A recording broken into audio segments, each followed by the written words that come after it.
In the ancient world, when the gods still walked among mortals and heroes carved their names into the very fabric of time, there arose from the northern kingdom of Macedon a figure whose shadow would stretch across continents and centuries. The year was 356 before the Common Era, and in the palace of Pella, beneath flickering oil lamps and marble columns that caught the soft Mediterranean light, a child was born who would reshape the known world with his ambition, his sword, and his unquenchable thirst for the horizon beyond.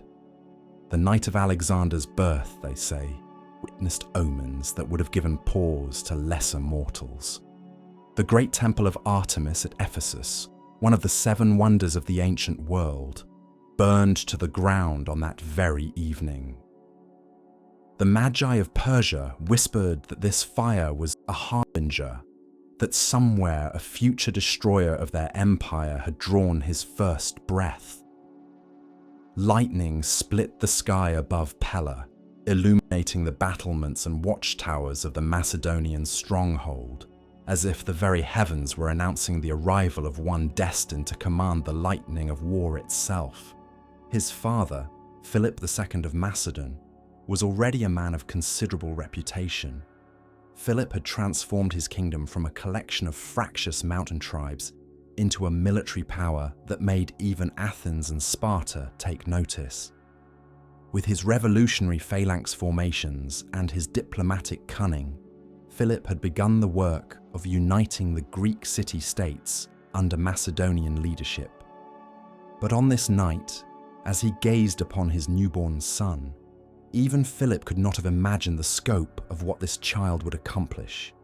Olympias of Epirus, Alexander's mother, was a woman of fierce intellect and deeper mysteries. She claimed descent from Achilles, the great hero of Homer's Iliad, and she raised her son on tales of ancient glory and divine ancestry. In the flickering candlelight of the royal nursery, she would whisper to the infant Alexander stories of his legendary forebear, of how Achilles had chosen a short life of eternal fame over a long life of quiet obscurity. These early moments, filled with the soft cadence of heroic verse and the gentle rustle of silk curtains in the evening breeze, would plant seeds that would grow into an empire stretching from Egypt to India. The kingdom of Macedon itself was a land of contrasts, where rugged mountain passes gave way to fertile plains, where Greek culture mingled with the customs of Thracian and Illyrian neighbours. The capital at Pella was no Athens or Corinth in terms of cultural refinement, but it possessed its own austere beauty. The palace courtyards echoed with the measured tread of the royal guard, the soft splash of fountains, and the distant sound of blacksmiths forging weapons that would one day conquer the world. It was here, in this environment of disciplined power and quiet grandeur, that Alexander spent his earliest years. As a child, Alexander displayed the quick intelligence and restless energy that would characterize his entire life. He learned to read and write in Greek, studied the great poets and philosophers, and showed an early fascination with maps and tales of distant lands. His tutors noted his exceptional memory and his ability to grasp complex military concepts with remarkable ease. Even as a boy of 7 or 8, he would study his father's battle plans and suggest improvements, with a confidence that both amused and impressed the hardened veterans of Philip's court. The relationship between Alexander and his father was complex, marked by deep affection, but also by an underlying tension that would never fully resolve. Philip recognized his son's extraordinary abilities, but worried about his impetuous nature and his mother's influence. Olympias, for her part, filled Alexander's mind with dreams of divine destiny and greatness that exceeded even his father's considerable achievements. The young prince grew up caught between these two powerful forces, absorbing Philip's practical military wisdom while nurturing Olympias's mystical ambitions. When Alexander was 13, his education took a momentous turn with the arrival of Aristotle, the great philosopher from Stagira. Philip had specifically sought out Aristotle to be his son's tutor, recognizing that Alexander's exceptional mind required exceptional guidance. The lessons took place in the sacred grove of the nymphs at Mieza, a place of natural beauty where springs bubbled up from limestone rocks and ancient trees provided cool shade for contemplation and learning. Under Aristotle's patient guidance, Alexander delved into the realms of philosophy, natural science, medicine, and literature. The philosopher, who had studied under Plato himself, brought to his young pupil not just knowledge, but a method of thinking that would serve Alexander well in the years to come. They studied Homer's Iliad together, and Alexander developed a particular fascination with Achilles, whom he came to regard as his personal hero and model. Aristotle prepared a special edition of the Iliad for his student, which Alexander would carry with him on all his future campaigns, keeping it under his pillow at night alongside his dagger. The relationship between teacher and student was one of mutual respect and genuine affection. Aristotle saw in Alexander a mind capable of grasping the deepest philosophical truths, while Alexander found in his tutor a window into the vast complexity of the world beyond Macedonia's borders. They discussed ethics and politics, the nature of courage and justice, the proper relationship between ruler and ruled. These conversations, conducted in the dappled sunlight of the grove at Mieza, helped shape the intellectual framework that would guide Alexander's later conquests and his vision of a unified world under enlightened rule. During these formative years, Alexander also began his practical military education. He learned to ride the horses of Macedonia, renowned throughout the ancient world for their strength and speed. The most famous of these was Bucephalus, a magnificent black stallion that had been brought to Philip's court when Alexander was still a boy. The horse was beautiful, but seemingly unmanageable, rearing and striking at anyone who approached. Philip was about to send the animal away when young Alexander stepped forward and calmly observed that the horse was frightened by its own shadow. With a confidence remarkable in one so young, Alexander approached Bucephalus, turned him toward the sun so that his shadow fell behind him, and then gently mounted the now calm stallion. The bond between boy and horse became legendary, and Bucephalus would carry Alexander across 3 continents, becoming as famous as his master.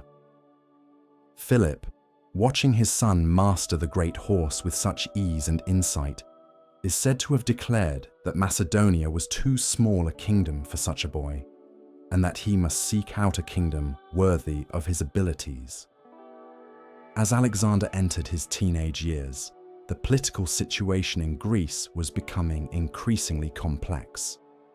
The traditional city-states of Athens, Sparta, Thebes, and others had never recovered fully from the devastating Peloponnesian War that had raged for nearly 3 decades in the previous century. Into this power vacuum, Philip of Macedon had skillfully inserted himself using a combination of military pressure, diplomatic manipulation, and strategic marriages to build a coalition of Greek states under Macedonian leadership. The process was neither quick nor easy. The Greeks, particularly the Athenians, viewed the Macedonians as semi-barbarians from the northern frontier, barely Greek at all, despite their claims to Hellenic ancestry. The great orator Demosthenes thundered against Philip in speech after speech, warning the Athenians that their freedom and their very identity as Greeks were at stake. These Philippics, as they came to be known, painted Philip as a cunning tyrant who threatened the traditional independence of the Greek city-states. Philip's response was characteristically patient and methodical. Rather than attacking Athens directly, he expanded Macedonian influence through a series of carefully planned military campaigns in Thrace and along the northern Aegean coast. He captured key cities, secured vital trade routes, and gradually tightened the economic and strategic noose around his opponents. All the while, he continued to present himself as a champion of Greek unity and a defender of Hellenic civilization against the barbarian threats from the north and east. Young Alexander watched these developments with intense interest, learning statecraft alongside strategy from his father's example. He saw how Philip balanced force with diplomacy, how he knew when to strike and when to negotiate, how he built coalitions of former enemies and maintained the loyalty of his supporters. These lessons in the subtle art of power would prove invaluable in the years to come, when Alexander would face challenges that dwarfed even those confronted by his father. The decisive moment in Philip's campaign to unite Greece came in 338 BCE, when a coalition of Greek city-states led by Athens and Thebes finally took the field against the Macedonian army at Chaeronea in Boeotia. Alexander, now 18 years old, commanded the left wing of his father's forces, leading the elite companion cavalry in his first major battle. The engagement would test everything he had learned about warfare, leadership, and the weight of responsibility that came with command. The Battle of Chaeronea began in the early morning mist, with the two armies drawn up in traditional phalanx formation across a plain bordered by low hills and a meandering stream. Philip had positioned his forces with characteristic care, placing his most experienced troops in the center, while giving Alexander command of the cavalry on the left. The young prince, resplendent in polished bronze armor and seated astride Bucephalus, embodied the confidence and energy of Macedonian military power. The fighting began with the clash of bronze-tipped spears and the thunder of shields colliding as the opposing phalanxes met in the center of the field. For hours the battle swayed back and forth, neither side able to gain a decisive advantage through frontal assault, the air filled with dust and the cries of wounded men, while the sun climbed higher in the sky, beating down mercilessly on the struggling warriors below. It was Alexander who provided the key to victory. Leading his cavalry in a perfectly timed charge against the left flank of the Greek line, he punched through the enemy formation and began to roll up their position from the side. The disciplined Macedonian cavalry, trained to fight as a coordinated unit rather than as individual warriors, proved devastatingly effective against opponents who had been weakened by hours of infantry combat. The Greek line began to collapse, and by evening, Philip had achieved a complete victory that effectively ended Greek independence and established Macedonian hegemony over the peninsula. The aftermath of Chaeronea demonstrated both Philip's political wisdom and his son's emerging character. Rather than treating the defeated Greeks as conquered enemies, Philip offered generous terms that preserved the dignity and much of the autonomy of the city-states while binding them into a new confederation under Macedonian leadership.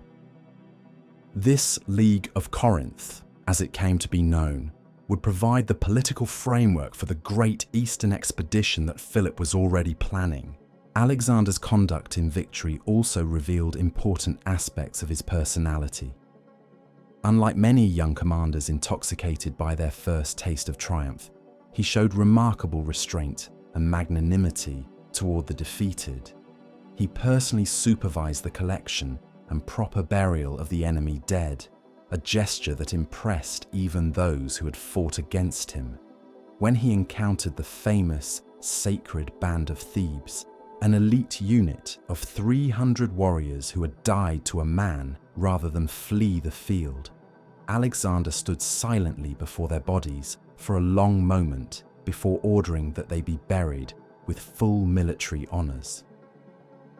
These actions reflected not just good manners, but a deeper philosophy that would characterize Alexander's entire approach to conquest.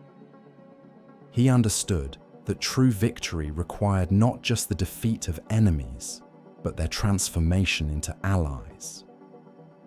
This insight, learned on the blood-soaked field of Chaeronea and reinforced by his father's patient example, would become one of the fundamental principles of his later empire building. With Greece united under Macedonian leadership, Philip began to prepare for the great enterprise that would crown his career, an invasion of the Persian Empire. For generations, the Greeks had nursed grievances against Persia dating back to the wars of the early 5th century, when Darius and Xerxes had invaded Greece only to be turned back at Marathon, Salamis, and Plataea. Philip proposed to lead a pan-Hellenic crusade to liberate the Greek cities of Asia Minor from Persian rule and, not incidentally, to fill the treasuries of Macedonia and its allies with Persian gold. The Persian Empire that Philip planned to attack was the largest political entity the world had ever seen, stretching from the Aegean Sea to the Indus River, from the steppes of Central Asia to the cataracts of the Nile. For more than 2 centuries, the great kings of Persia had ruled this vast domain from their capitals at Persepolis, Susa, and Ecbatana, maintaining control through a sophisticated system of satrapies or provincial governorships that allowed local customs to flourish while ensuring overall imperial unity. Under rulers like Cyrus the Great and Darius I, the Persian Empire had represented the pinnacle of ancient statecraft and military organization.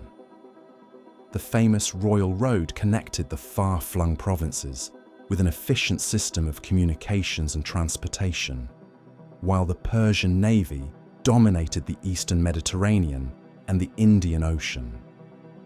Persian art and architecture, visible in the magnificent ruins of Persepolis and other royal centers, reflected a cosmopolitan culture that drew inspiration from all corners of the known world.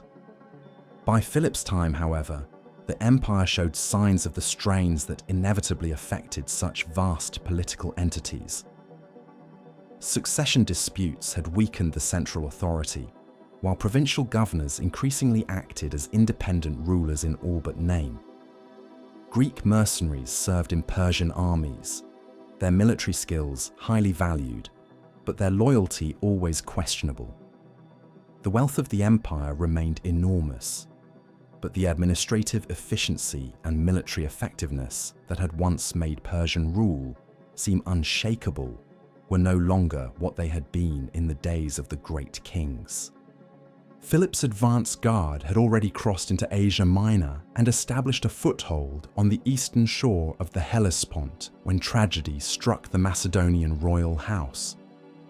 In 336 BCE, at the wedding of his daughter Cleopatra to the king of Epirus, Philip was assassinated by one of his own bodyguards, a young nobleman named Pausanias, whose motives remained unclear, but who was immediately killed while attempting to flee the scene.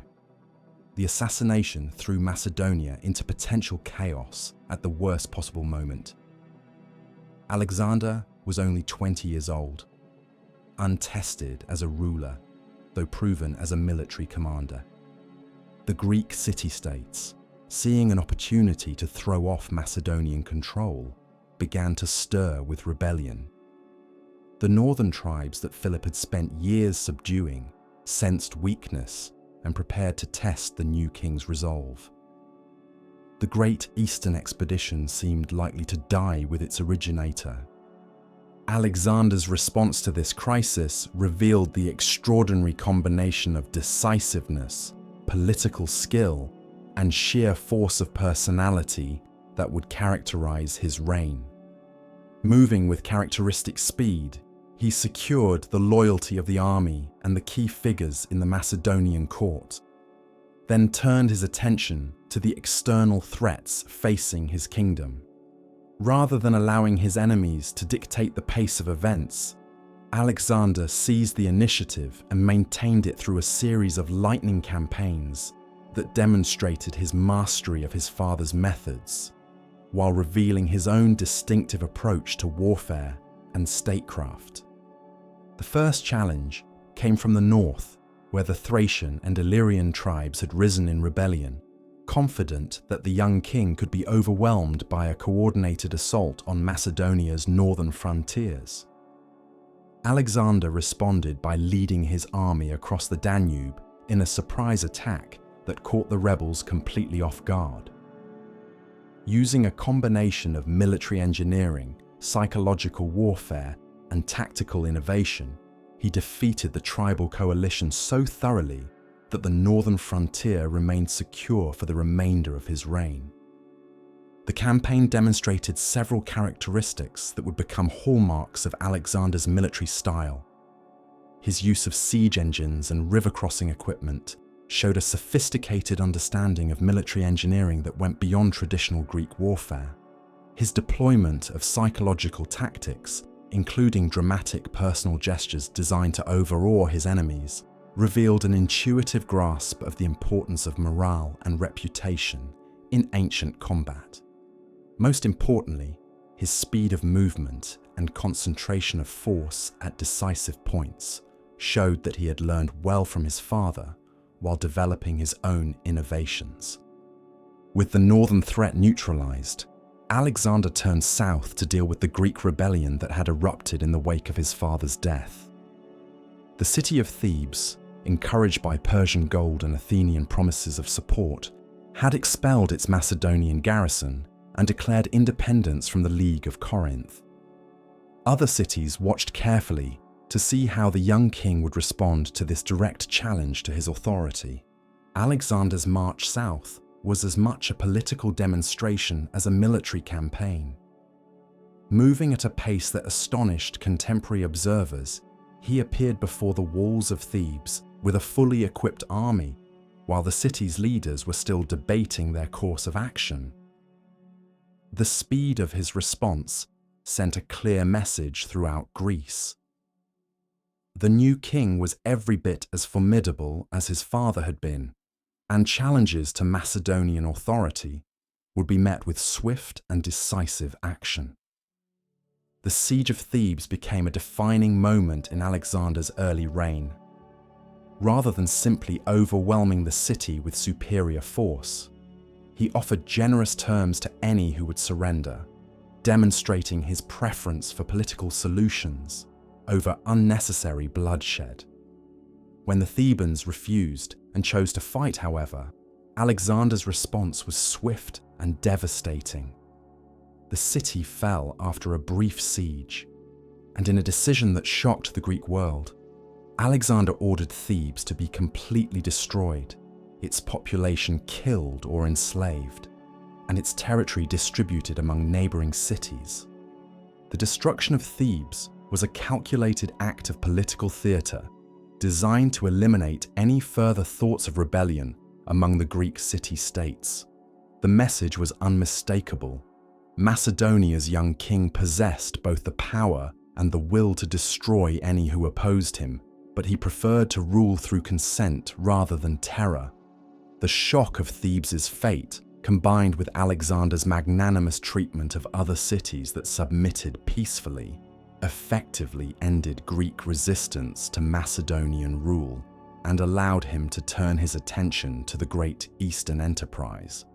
With his positions secure in Greece and Macedonia, Alexander could finally begin preparations for the invasion of Asia that his father had planned. The logistical challenges were enormous, requiring not just the assembly of a large army, but the creation of supply lines, siege equipment, and naval support adequate for a campaign of unprecedented scope and duration.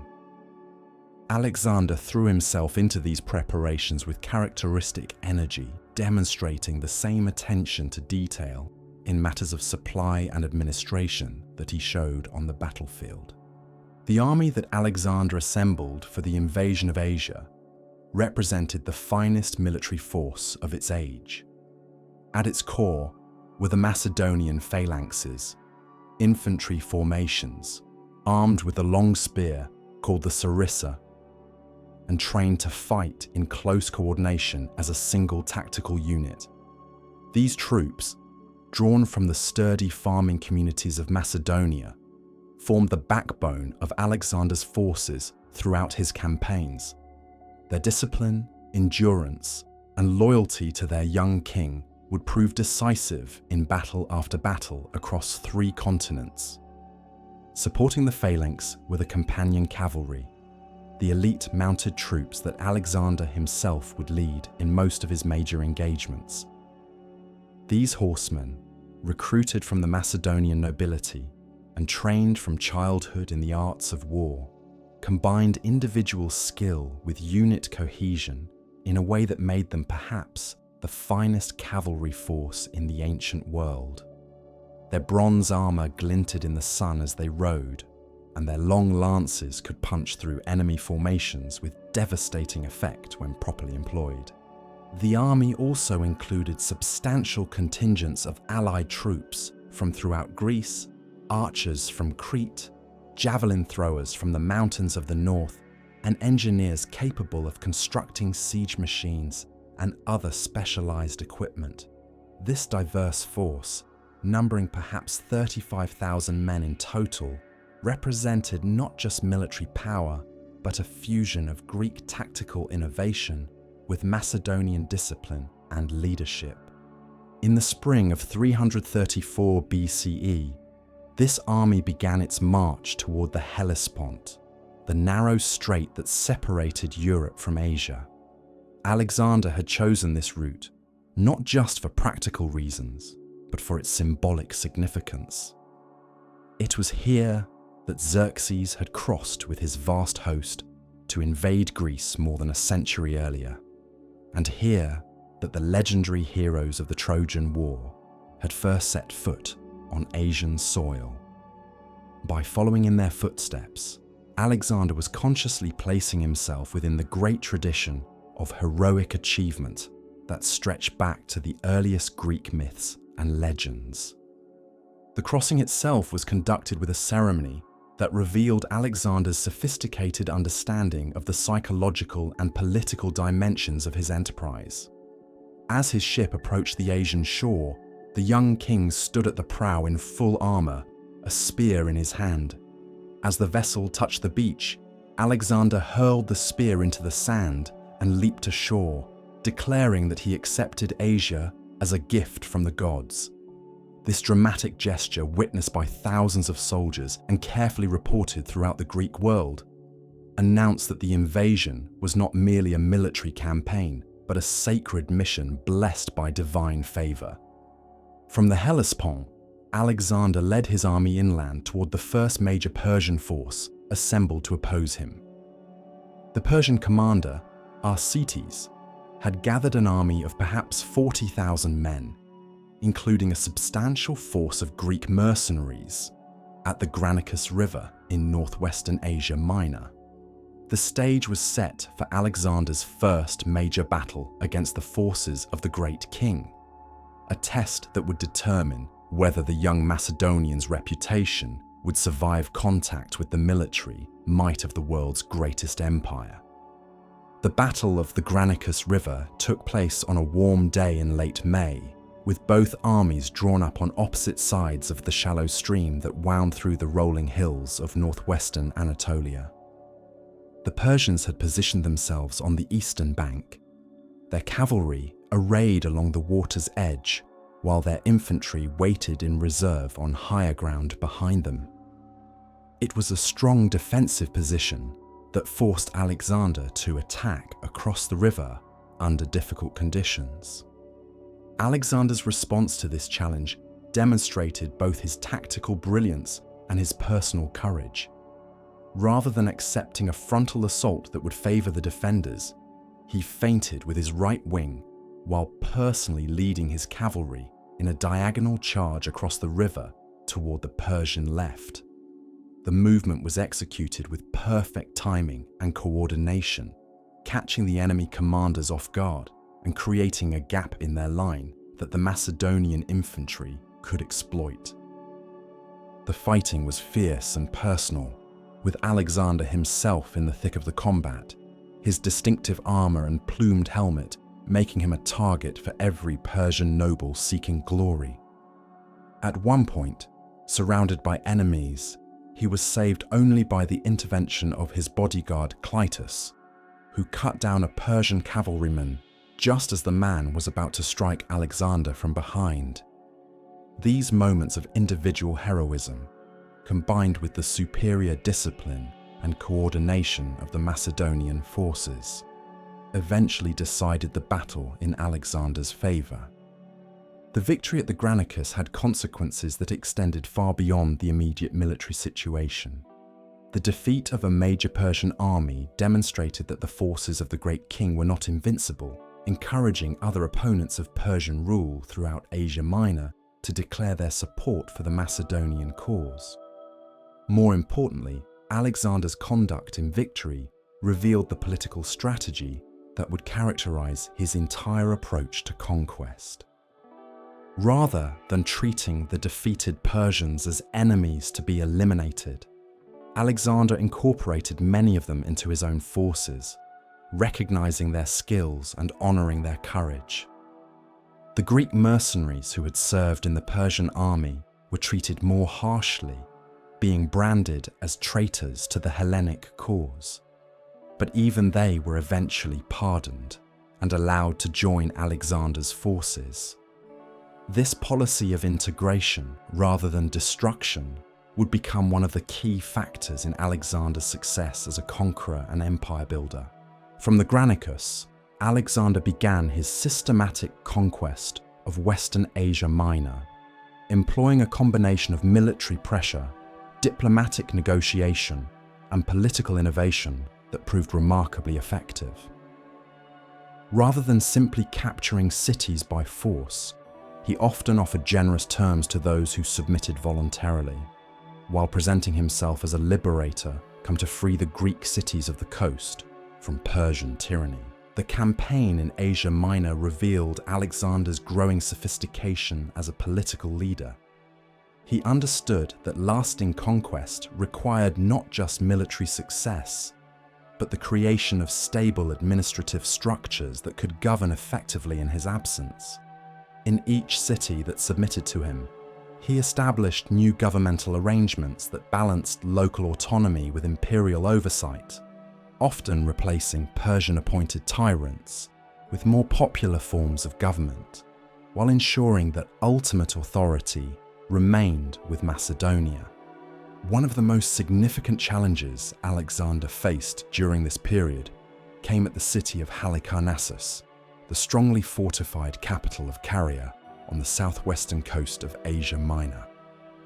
The city was defended by Memnon of Rhodes, perhaps the most capable of the Persian commanders, who had prepared an elaborate defense that included not just the city's massive walls, but also a substantial fleet that could threaten Alexander's supply lines and communications with Macedonia.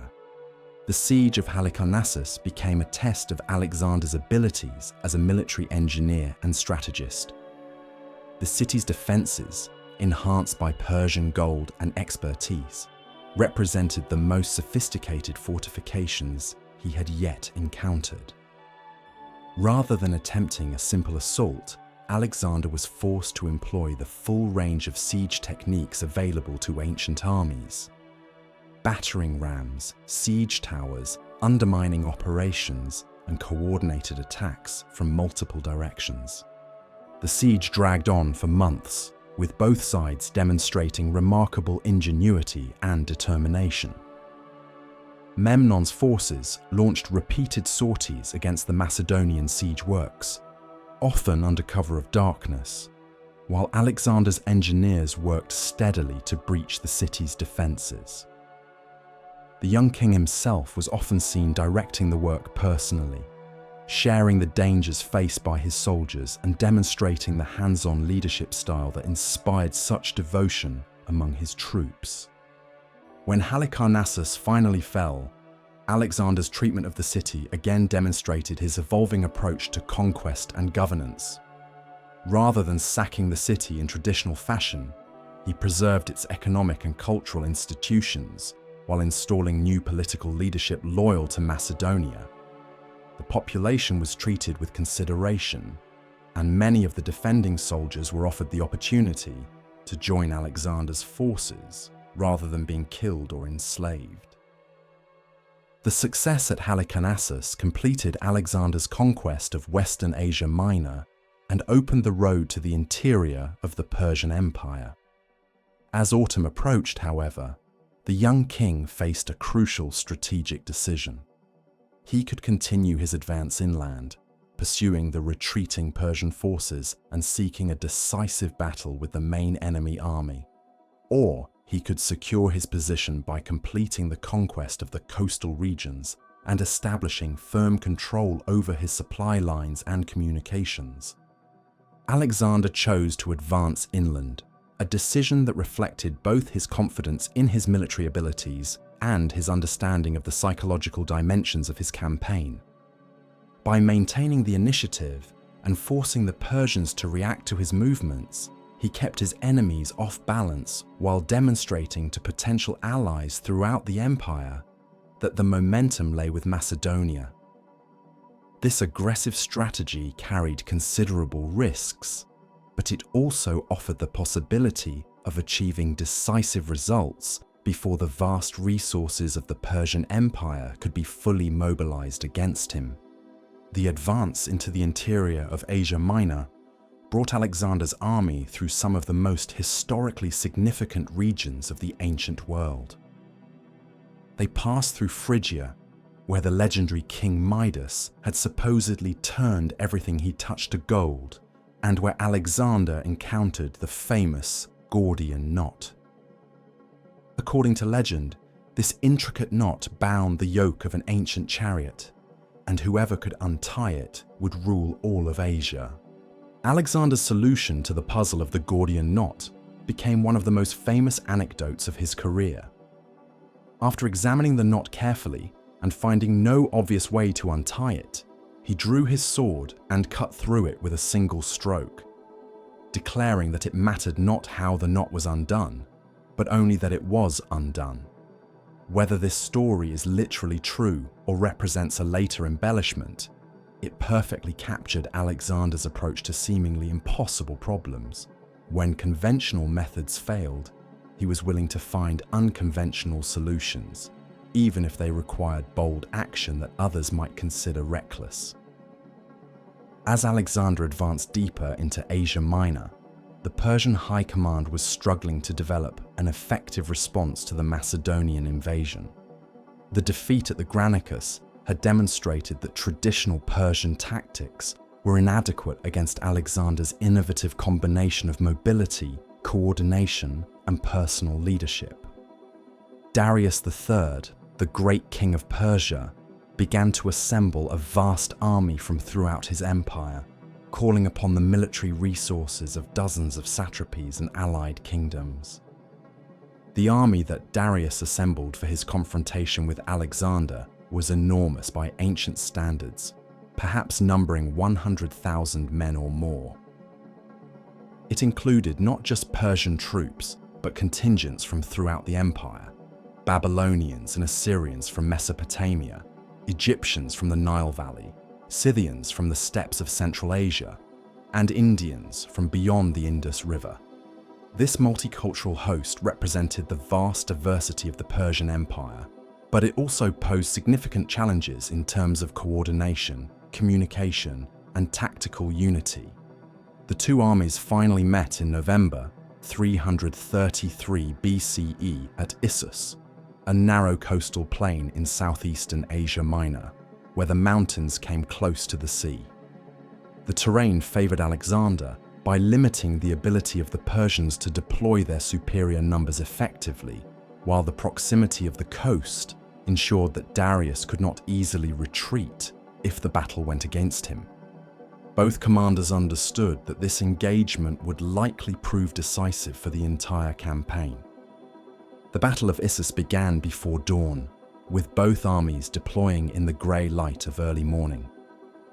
Alexander had positioned his forces with characteristic care, placing his phalanx in the center while he personally led the companion cavalry on the right wing.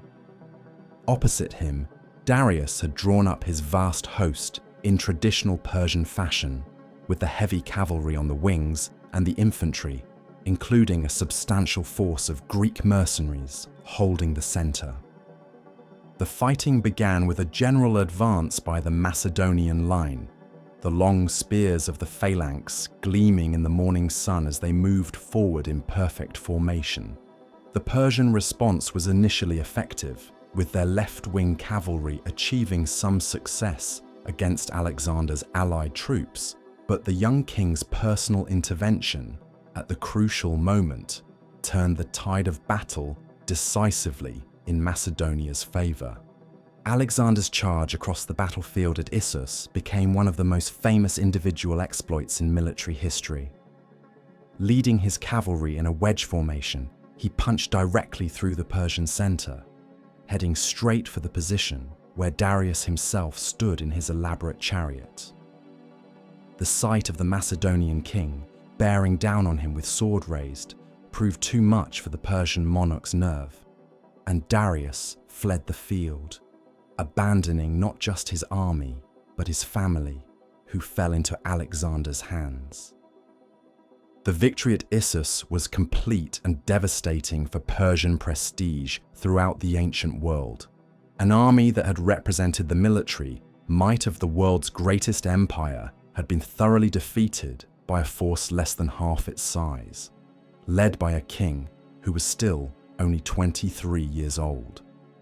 The psychological impact of this triumph extended far beyond its immediate military consequences, convincing many throughout the Persian Empire that the old order was giving way to something entirely new.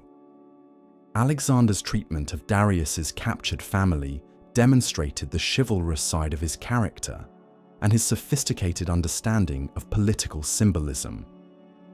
Rather than treating the great king's mother, wife, and daughters as ordinary prisoners of war, he received them with the courtesy due to royalty and assured them that they would be treated with honor and respect.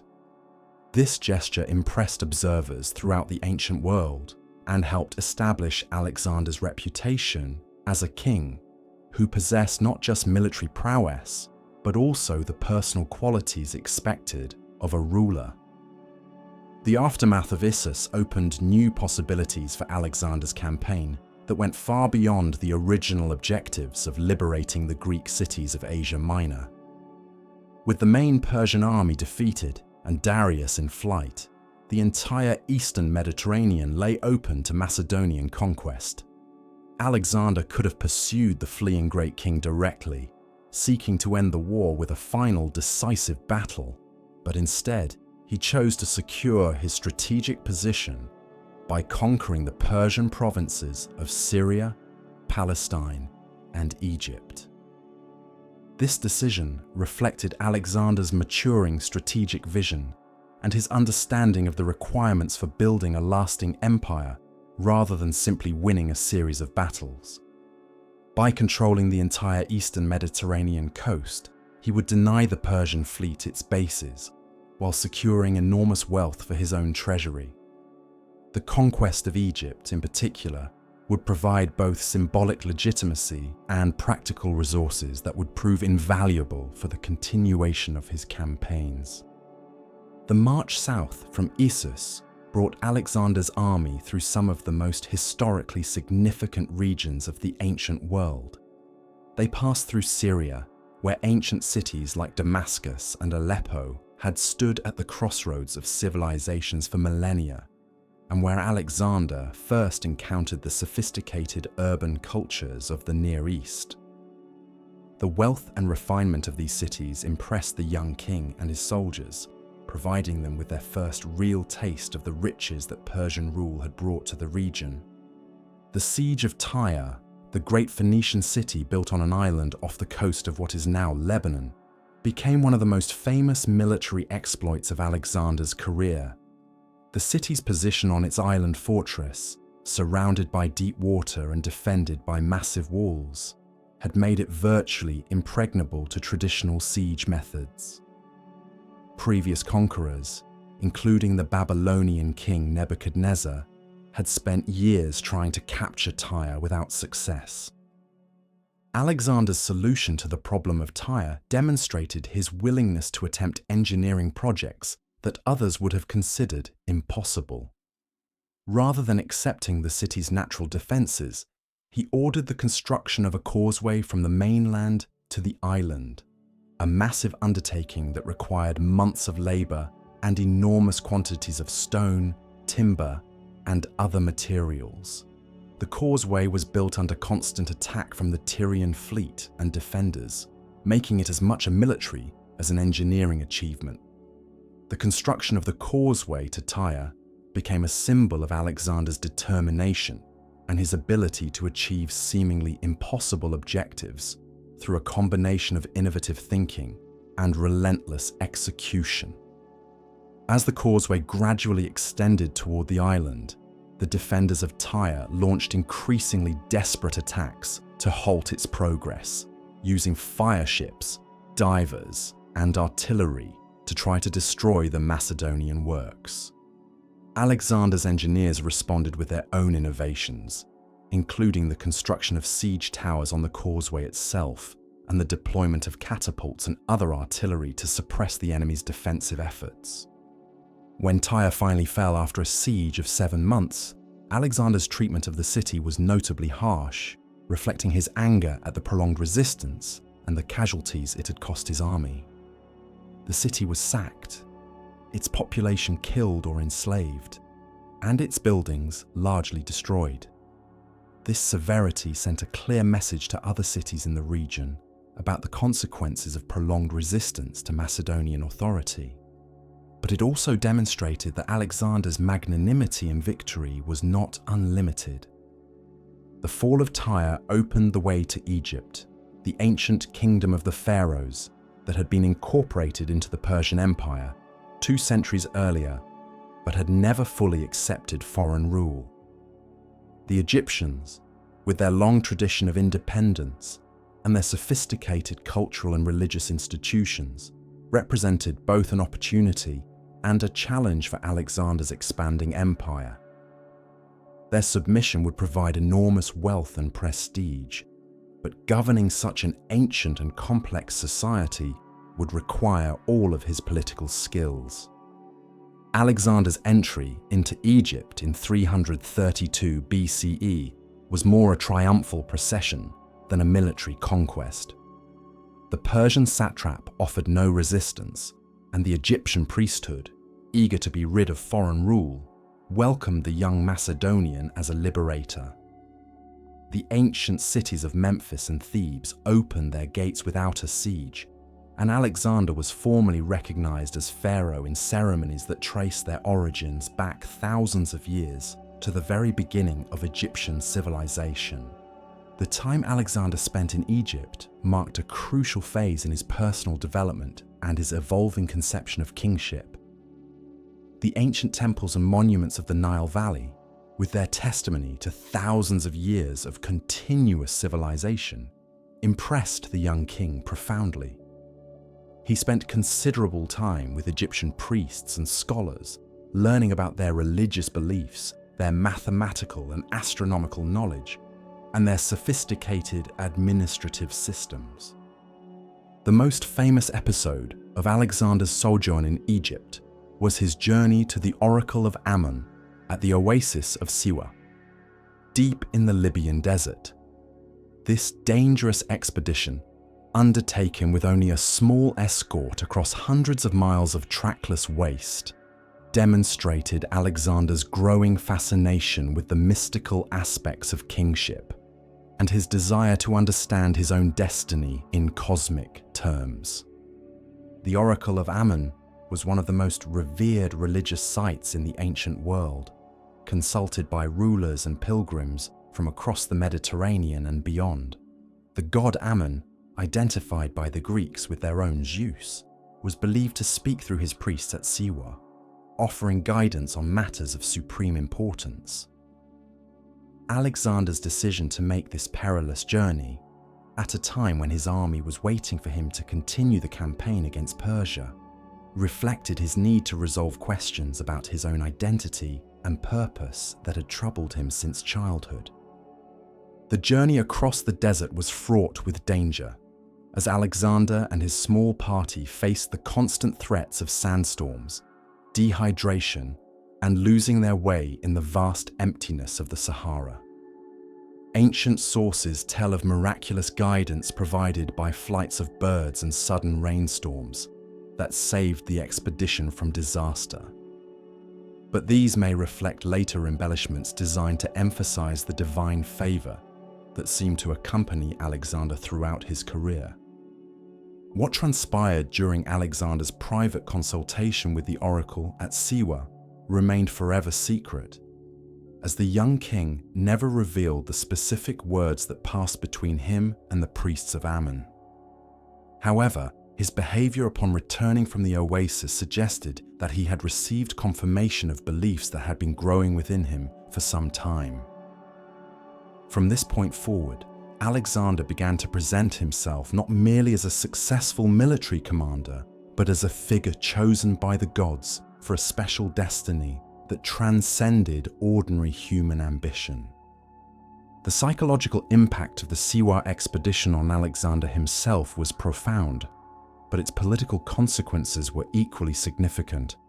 By associating himself with the ancient religious traditions of Egypt, he reinforced his legitimacy as pharaoh, while also establishing a precedent for the fusion of Greek and Near Eastern concepts of divine kingship that would characterize his later reign.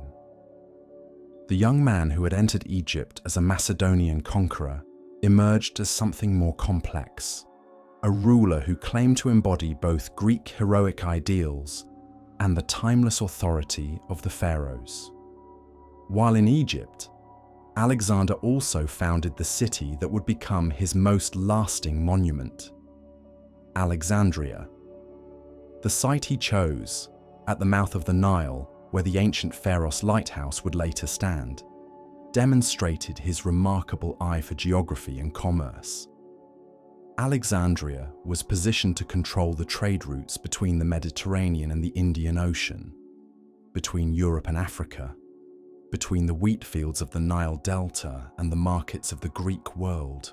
The planning of Alexandria revealed another aspect of Alexander's genius: his ability to think beyond immediate military objectives toward the long-term requirements of empire building. The city was designed from the beginning to be a great commercial and cultural center, with wide boulevards, magnificent public buildings, and the famous library that would become the intellectual heart of the Hellenistic world. Even as he prepared for renewed warfare against Persia, Alexander was creating institutions that would preserve and extend Greek civilization for centuries to come. The foundation of Alexandria also marked the beginning of a systematic policy of city building that would characterize the remainder of Alexander's career. Throughout his subsequent campaigns, he would establish dozens of new cities, most bearing his name, that served as centers of Greek culture and Macedonian military power in the far corners of his empire. These cities, populated initially by Greek and Macedonian settlers, but gradually incorporating local populations, became the engines of cultural fusion that transformed the ancient world. After spending nearly a year in Egypt, Alexander finally turned his attention back to the unfinished business of his war with Persia. Darius had used the respite to assemble an even larger army than the one defeated at Issus, calling upon the military resources of the entire eastern half of his empire. This new host, estimated by some ancient sources at over 200,000 men, included exotic units from the far reaches of the Persian domains, war elephants from India, scythed chariots from Central Asia, and cavalry from the steppes beyond the Oxus River. The two armies met in October 331 BCE At Gaugamela, near the ancient city of Nineveh in what is now Iraq, Darius had chosen the battlefield carefully, selecting a vast plain where his superior numbers could be deployed to maximum advantage and where the special weapons of his army, particularly the scythed chariots, would have room to operate effectively. The Persian king had even ordered the ground to be leveled and cleared of obstacles that might impede his forces. The night before the battle, Alexander's veteran soldiers could see the campfires of the Persian host stretching to the horizon, a sight that would have unnerved less experienced troops. The young king himself spent the dark hours before dawn in careful reconnaissance, studying the enemy positions and finalizing his battle plan. His calm confidence in the face of overwhelming odds impressed his officers and helped maintain the morale of the army that would face such daunting numerical disadvantage in the coming fight. The Battle of Gaugamela began at sunrise, with the Persian army deploying in a formation that stretched for miles across the plain. Darius himself occupied the center, surrounded by his elite guard and the sacred fire that symbolized the divine sanction of Persian kingship. The wings of his army extended far beyond the flanks of Alexander's much smaller force, creating the possibility of envelopment that had formed the basis of the Persian battle plan. Alexander's response to this challenge demonstrated the full maturity of his tactical genius. Rather than attempting to match the Persian deployment, he arranged his army in a formation that could respond flexibly to enemy movements while maintaining the cohesion necessary for effective coordination. His key innovation was the creation of a strong reserve that could be deployed to counter Persian attempts at envelopment, while he himself prepared to lead the decisive attack that would, once again, target the enemy commander personally. The fighting at Gaugamela was perhaps the most intense of Alexander's career, with both sides fully committed to achieving decisive victory. The Persian scythed chariots, launched in a massive assault designed to break the Macedonian phalanx, were defeated by the disciplined infantry, who opened their ranks to let the chariots pass through before closing again to continue their advance. The Persian cavalry, despite their numerical superiority, found themselves unable to break the coordination and determination of Alexander's veterans. The climax of the battle came when Alexander, leading his companion cavalry in another of his characteristic diagonal charges, once again broke through the enemy center and advanced directly toward Darius's position.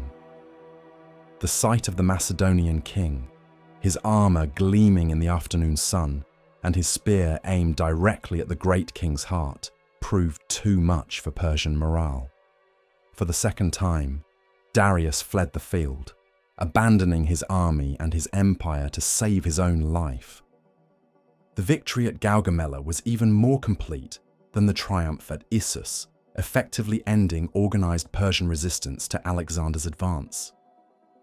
The ancient capitals of Mesopotamia lay open to conquest, and with them, the accumulated treasures of centuries of Persian rule. More importantly, the psychological impact of two decisive defeats had shattered Persian confidence throughout the empire, encouraging local populations to accept Macedonian rule as inevitable. Alexander's advance into the heartland of the Persian Empire brought him face to face with some of the most magnificent cities of the ancient world. Babylon, with its famous hanging gardens and towering ziggurats, surrendered without resistance, its inhabitants welcoming the conqueror with flowers and incense. The ancient city's priests performed traditional ceremonies of investiture that proclaimed Alexander as the legitimate successor to the great kings of Mesopotamia, adding yet another layer to his accumulating titles and claims to divine sanction.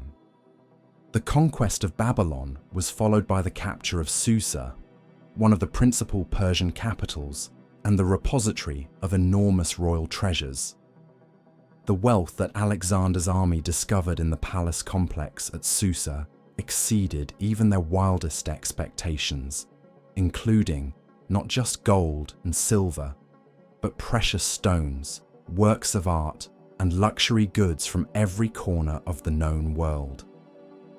The distribution of this wealth among his troops ensured their continued loyalty while providing the financial resources necessary for the continuation of his campaigns. The climax of Alexander's conquest of the Persian heartland came with his capture of Persepolis, the ceremonial capital where the great kings had been crowned for more than 2 centuries. The city, built by Darius the Great and expanded by his successors, represented the architectural and artistic pinnacle of Persian civilization.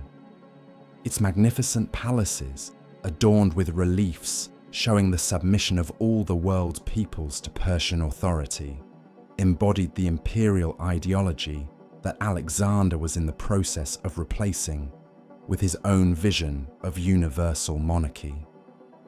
The fate of Persepolis became one of the most controversial episodes in Alexander's career.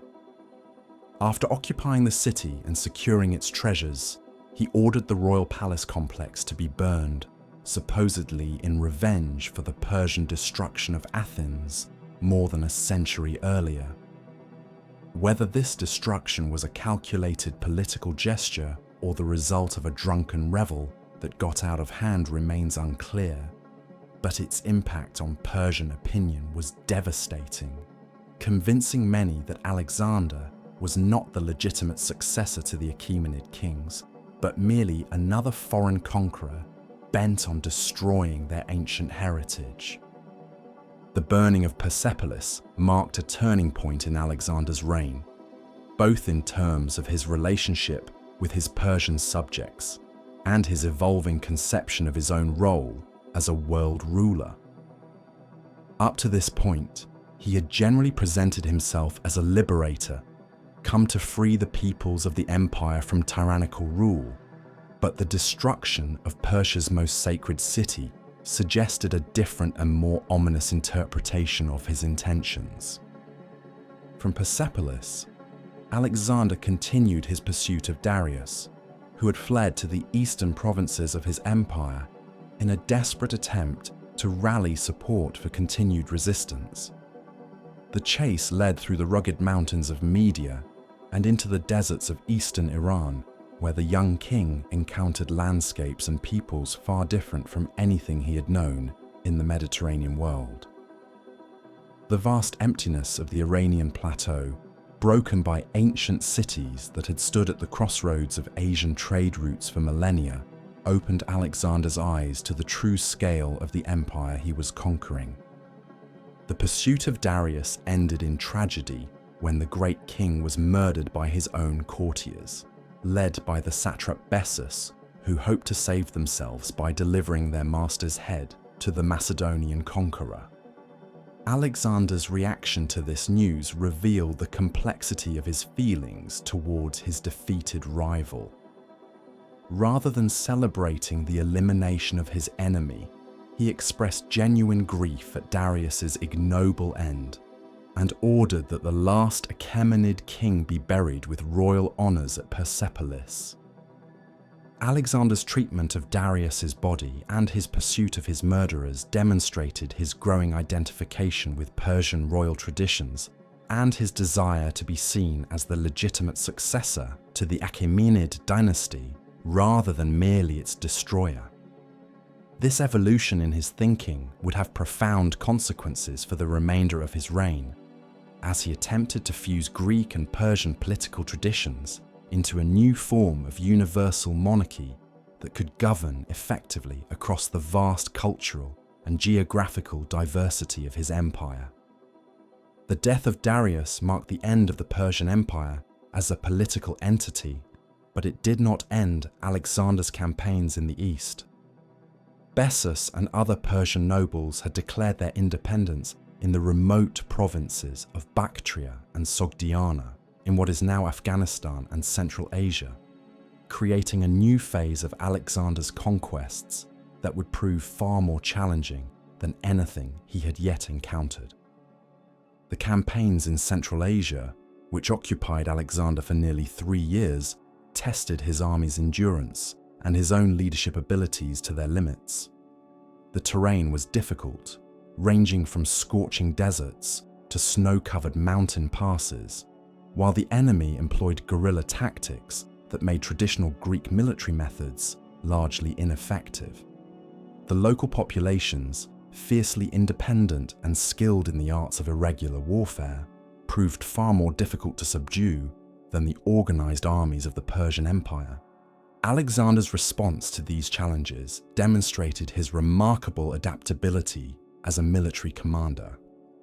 He learned to fight the kind of small unit actions that characterize Central Asian warfare, employing local guides and adopting native tactics when necessary. His troops, initially frustrated by the absence of decisive battles and clear victories, gradually adapted to this new form of warfare under their king's patient leadership. The capture of Bessus, achieved through a combination of military pressure and diplomatic negotiation, eliminated the last claimant to the Persian throne and secured Alexander's position as the undisputed ruler of the former Persian Empire. However, the execution of the regicide, carried out according to Persian law and customs, further alienated some of Alexander's Macedonian followers, who saw their king's adoption of Oriental practices as a betrayal of his Greek heritage. During the Central Asian campaigns, Alexander also encountered Roxane, the daughter of a local chieftain, whom he married in a ceremony that combined Greek and Central Asian traditions. This marriage, while politically advantageous in securing the loyalty of important local leaders, also represented another step in Alexander's evolution from a Macedonian king leading a Greek crusade to something more complex and controversial, a universal monarch who claimed to rule all peoples equally. The marriage to Roxane took place in the spring of 327 BCE, amid the splendor of the Sogdian court and witnessed by representatives of dozens of Central Asian tribes and kingdoms. The ceremony itself was a masterpiece of diplomatic theatre, designed to demonstrate Alexander's respect for local customs while establishing his authority over the region. The young king appeared in Persian dress, a gesture that honored his bride's heritage while symbolizing his transformation from a foreign conqueror into a legitimate ruler of Asian peoples. The personal relationship between Alexander and Roxane appears to have been genuinely affectionate, based on mutual respect and attraction rather than purely political calculation. Contemporary sources describe Roxane as remarkably beautiful and intelligent, capable of holding her own in the sophisticated court culture that had developed around Alexander. Her influence on the king was significant, encouraging his adoption of Persian customs and his growing identification with Asian traditions of monarchy. However, the marriage also created tensions within Alexander's inner circle, particularly among the Macedonian nobles who had shared his campaigns from the beginning. They saw the king's Oriental marriages and his adoption of Persian court ceremonies as dangerous departures from traditional Greek values. These concerns would eventually culminate in several serious conspiracies against Alexander's rule, reflecting the growing cultural divide between the king and some of his oldest supporters. The completion of the Central Asian campaigns in 326 BCE left Alexander in control of territories that stretched from the Aegean Sea to the Hindu Kush mountains. But his ambitions were far from satisfied. Beyond the mountain passes of Afghanistan lay India, a land of legendary wealth and exotic wonders that had fascinated Greeks since the time of Herodotus. The prospect of extending his conquests to include the subcontinent proved irresistible to a king whose appetite for new worlds to conquer seemed unlimited. The invasion of India represented the final phase of Alexander's conquests, and in many ways the most remarkable. The distances involved were enormous, the climate was challenging, and the enemy forces included war elephants and other military innovations that the Macedonians had never encountered. Moreover, Alexander's army was showing signs of war weariness after years of continuous campaigning in difficult terrain, far from their homes and families. The crossing of the Hindu Kush in early 326 BCE was an epic achievement in itself, as Alexander led his army through some of the most challenging mountain terrain in the world. The high passes were still covered with snow, and the thin air at altitude made every step a struggle for men carrying heavy equipment and supplies. The local population, accustomed to the harsh conditions, proved invaluable as guides and porters. But the march still cost numerous lives and tested the army's endurance to its limits. The descent into the Indus Valley brought Alexander's forces into a world unlike anything they had previously encountered. The monsoon climate, with its alternating seasons of drought and torrential rain, was completely foreign to soldiers accustomed to the Mediterranean environment.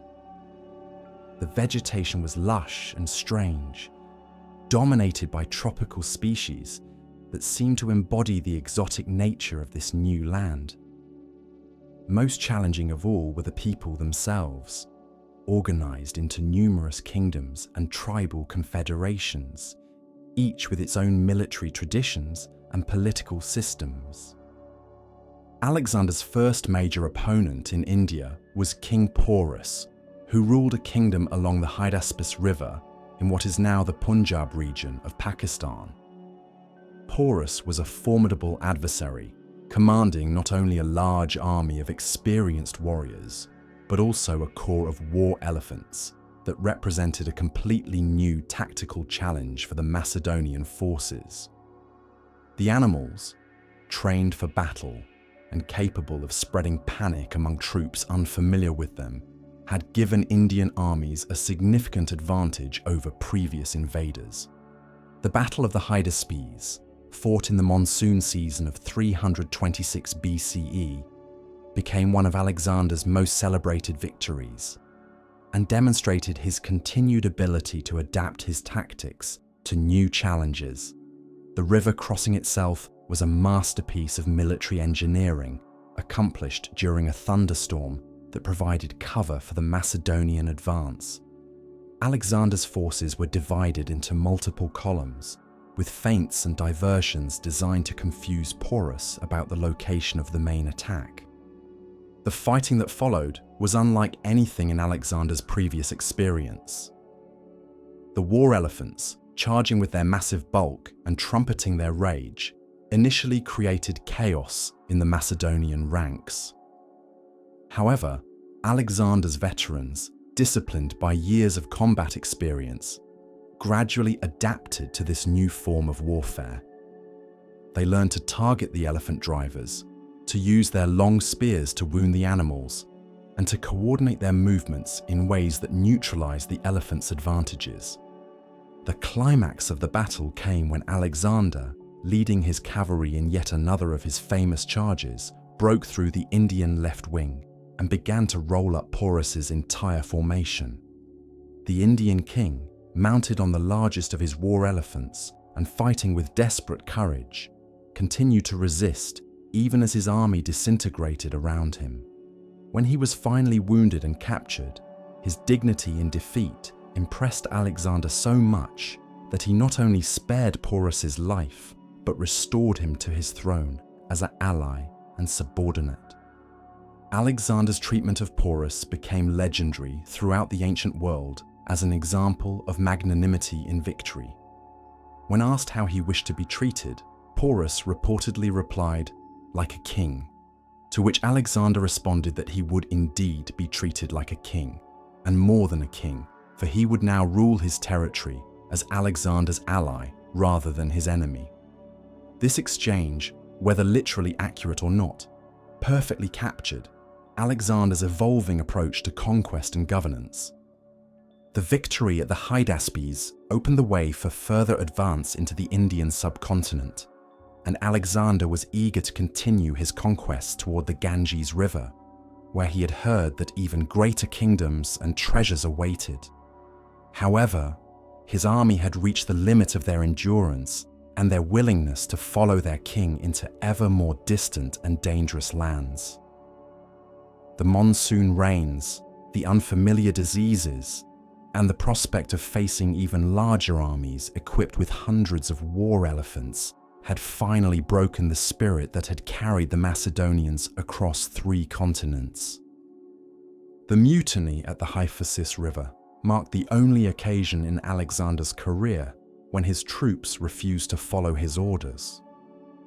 The army, assembled in traditional Macedonian fashion to hear their king's plans for the continuation of the campaign, listened in sullen silence as Alexander outlined his vision of conquering the kingdoms of the Ganges Valley. When he finished speaking, the response was not the customary shout of approval, but an uncomfortable quiet that spoke louder than any words. The confrontation between Alexander and his army was both a personal and political crisis of the highest order. For 3 days, the king remained in his tent, refusing to see anyone or to modify his plans for the eastward advance. The soldiers, meanwhile, held their own assemblies where they aired their grievances and expressed their desperate desire to return home after years of continuous warfare. The deadlock seemed complete, with neither side willing to compromise. The resolution came when Alexander finally emerged from his tent and announced that he would turn back, not because he accepted his army's arguments, but because the gods had spoken against further advance.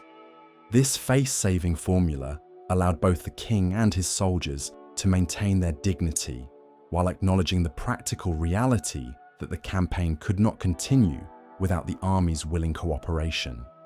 The decision to retreat was announced with appropriate ceremony, including sacrifices to the gods and the construction of 12 enormous altars to mark the easternmost point of Alexander's conquests. The return journey from India became an epic in its own right, as Alexander chose to lead his army back to Mesopotamia through the Gedrosian Desert, one of the most forbidding regions on Earth. This decision, which cost the lives of thousands of soldiers and camp followers, reflected the king's continued fascination with achieving the impossible and his desire to follow in the footsteps of legendary heroes like Cyrus the Great, who had supposedly traversed the same route centuries earlier. The march through the Gedrosian Desert tested Alexander's leadership abilities as severely as any battle he had ever fought. The army faced constant shortages of water and food, while the desert heat and sandstorms made every day a struggle for survival. Alexander himself shared all the hardships of his soldiers, refusing the small luxuries that his rank might have afforded, and personally leading scouting parties in search of water sources. The ordeal in the desert also revealed the darker aspects of Alexander's character, as the strain of command and the physical hardships of the march took their toll on his judgment and temperament. Several executions of high-ranking officers during this period reflected not just military necessity, but also the king's growing paranoia and his increasing isolation from even his closest advisors. The man who had once been famous for his generosity and consideration for his troops was becoming something more dangerous and unpredictable. The arrival of Alexander's army in Babylon in 324 BCE marked the effective end of his career as a conqueror. Though he could not have known it at the time, the great city welcomed him with elaborate ceremonies that proclaimed his triumph over the vast expanse of Asia. But the celebrations could not disguise the fundamental changes that had occurred both in the king himself and in the nature of his empire during the long years of campaigning. Alexander's final years were marked by increasingly grandiose plans and increasingly erratic behavior. He announced his intention to conquer Arabia and the Western Mediterranean, to circumnavigate Africa, and to merge all the world's peoples into a single civilization under his rule. These visions, while inspiring in their scope, reflected a dangerous disconnection from the practical realities of governing the vast territories he had already conquered. The most controversial of Alexander's later policies was his attempt to impose a uniform court ceremony that required all visitors, including his Macedonian veterans, to prostrate themselves before him in the Persian manner. This practice, known as proskynesis, was deeply offensive to Greek sensibilities and created serious tensions between the king and his oldest supporters. Several attempted assassinations during this period reflected the growing alienation between Alexander and the men who had shared his greatest triumphs. Alexander's marriages to additional Persian wives, arranged as part of a massive ceremony at Susa that united thousands of his soldiers with Asian women, represented another attempt to create a new form of multicultural civilization. While the policy was politically astute, designed to create lasting bonds between the conquerors and the conquered, it also reflected Alexander's growing isolation from his Macedonian heritage and his transformation into something that his original followers could no longer recognize or accept. The king's increasing reliance on Persian administrators and his plans to incorporate Asian troops into the Macedonian army on equal terms with his veterans created additional sources of tension within his inner circle. A series of executions and forced retirements of longtime companions reflected Alexander's growing paranoia and his inability to tolerate any challenge to his authority, even from those who had been closest to him throughout his career. The death of Hephaestion, Alexander's closest friend and possibly his lover, in the autumn of 324 BCE, marked the beginning of the king's final decline. Alexander's grief was so intense that he ordered elaborate funeral ceremonies that exceeded even those traditionally reserved for royalty, while his rage against the physician who had failed to save his friend's life led to another execution that further alienated his remaining supporters. In his final months, Alexander's behavior became increasingly erratic and his plans increasingly unrealistic. He claimed direct divine authority for his rule, demanded worship as a god, and announced intentions to rebuild Babylon as the greatest city in the world. His consumption of alcohol, always heavy, reached dangerous levels, while his paranoia led to a series of purges that eliminated many of the last links to his Macedonian past. The end came suddenly in June 323 BCE, when Alexander fell ill during a drinking party in Babylon. The fever that consumed him over the following 10 days may have been malaria, typhoid, or possibly poison, though the exact cause remains a mystery. As he lay dying, his officers pressed him to name a successor, to which he reportedly replied, "To the strongest," a response that would plunge his empire into decades of civil war. Alexander died at the age of 32, having conquered most of the known world, but leaving behind no clear succession plan and no stable institutions capable of holding together the vast territories he had united under his rule. His body, preserved in honey and gold, became itself a symbol of the empire's fragmentation, as his generals fought over the right to possess the remains of the man who had led them to unimaginable heights of conquest and glory. The immediate aftermath of Alexander's death revealed the fundamental weakness of a system that depended entirely on the personality and abilities of a single individual. Within hours of the king's passing, his generals were scheming against each other, each hoping to claim the largest possible share of the empire for himself. The army assembly that was called to determine the succession descended into chaos, with different factions supporting different candidates and no clear resolution possible. The Wars of the Successors, as they came to be known, would rage for more than 40 years, fragmenting Alexander's empire into a series of competing kingdoms that preserved aspects of his legacy while never recapturing the unity he had imposed through his personal authority. The Ptolemies would rule Egypt, the Seleucids would control much of Asia, and the Antigonids would dominate Macedonia and Greece.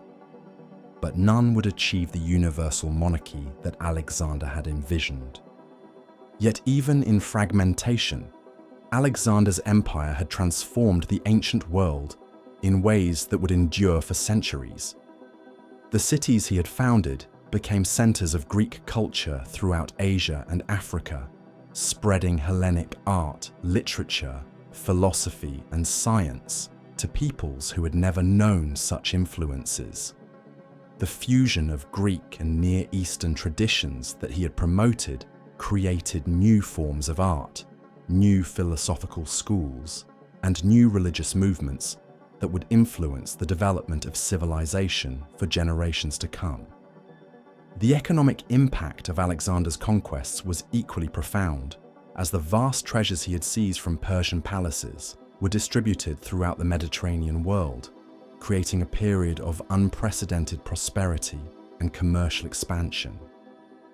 The trade routes he had opened connected Europe, Asia, and Africa in ways that facilitated not just the exchange of goods, but the transmission of ideas, technologies, and cultural practices across vast distances. Perhaps most importantly, Alexander's vision of a world unified under enlightened rule, while never fully realized, became a powerful ideal that would inspire later empire builders and political philosophers. The Roman Empire, the Byzantine Empire, and the Islamic caliphates all drew inspiration from Alexander's example, while his legend continued to grow and evolve through centuries of retelling and embellishment.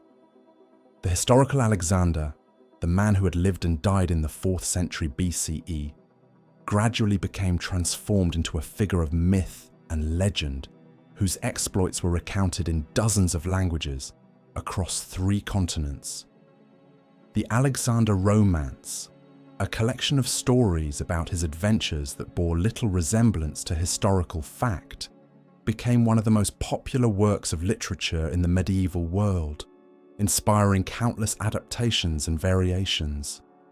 In the Islamic world, Alexander became known as Iskandar, or Dul-Qarnayn, a figure associated with wisdom and justice as much as military prowess. Medieval European chronicles portrayed him as a Christian king whose conquests had prepared the way for the spread of the true faith. Each culture that encountered Alexander's story reshaped it to reflect their own values and aspirations, creating a complex web of legends that often revealed more about the societies that preserved them than about the historical figure who had inspired them. The search for the historical Alexander, the attempt to separate fact from fiction in the enormous body of material that surrounds his life and career, has occupied scholars for centuries and continues to generate debate and discovery. Archaeological excavations at sites associated with his campaigns have revealed new evidence about the nature of his conquests and the impact of his policies on local populations.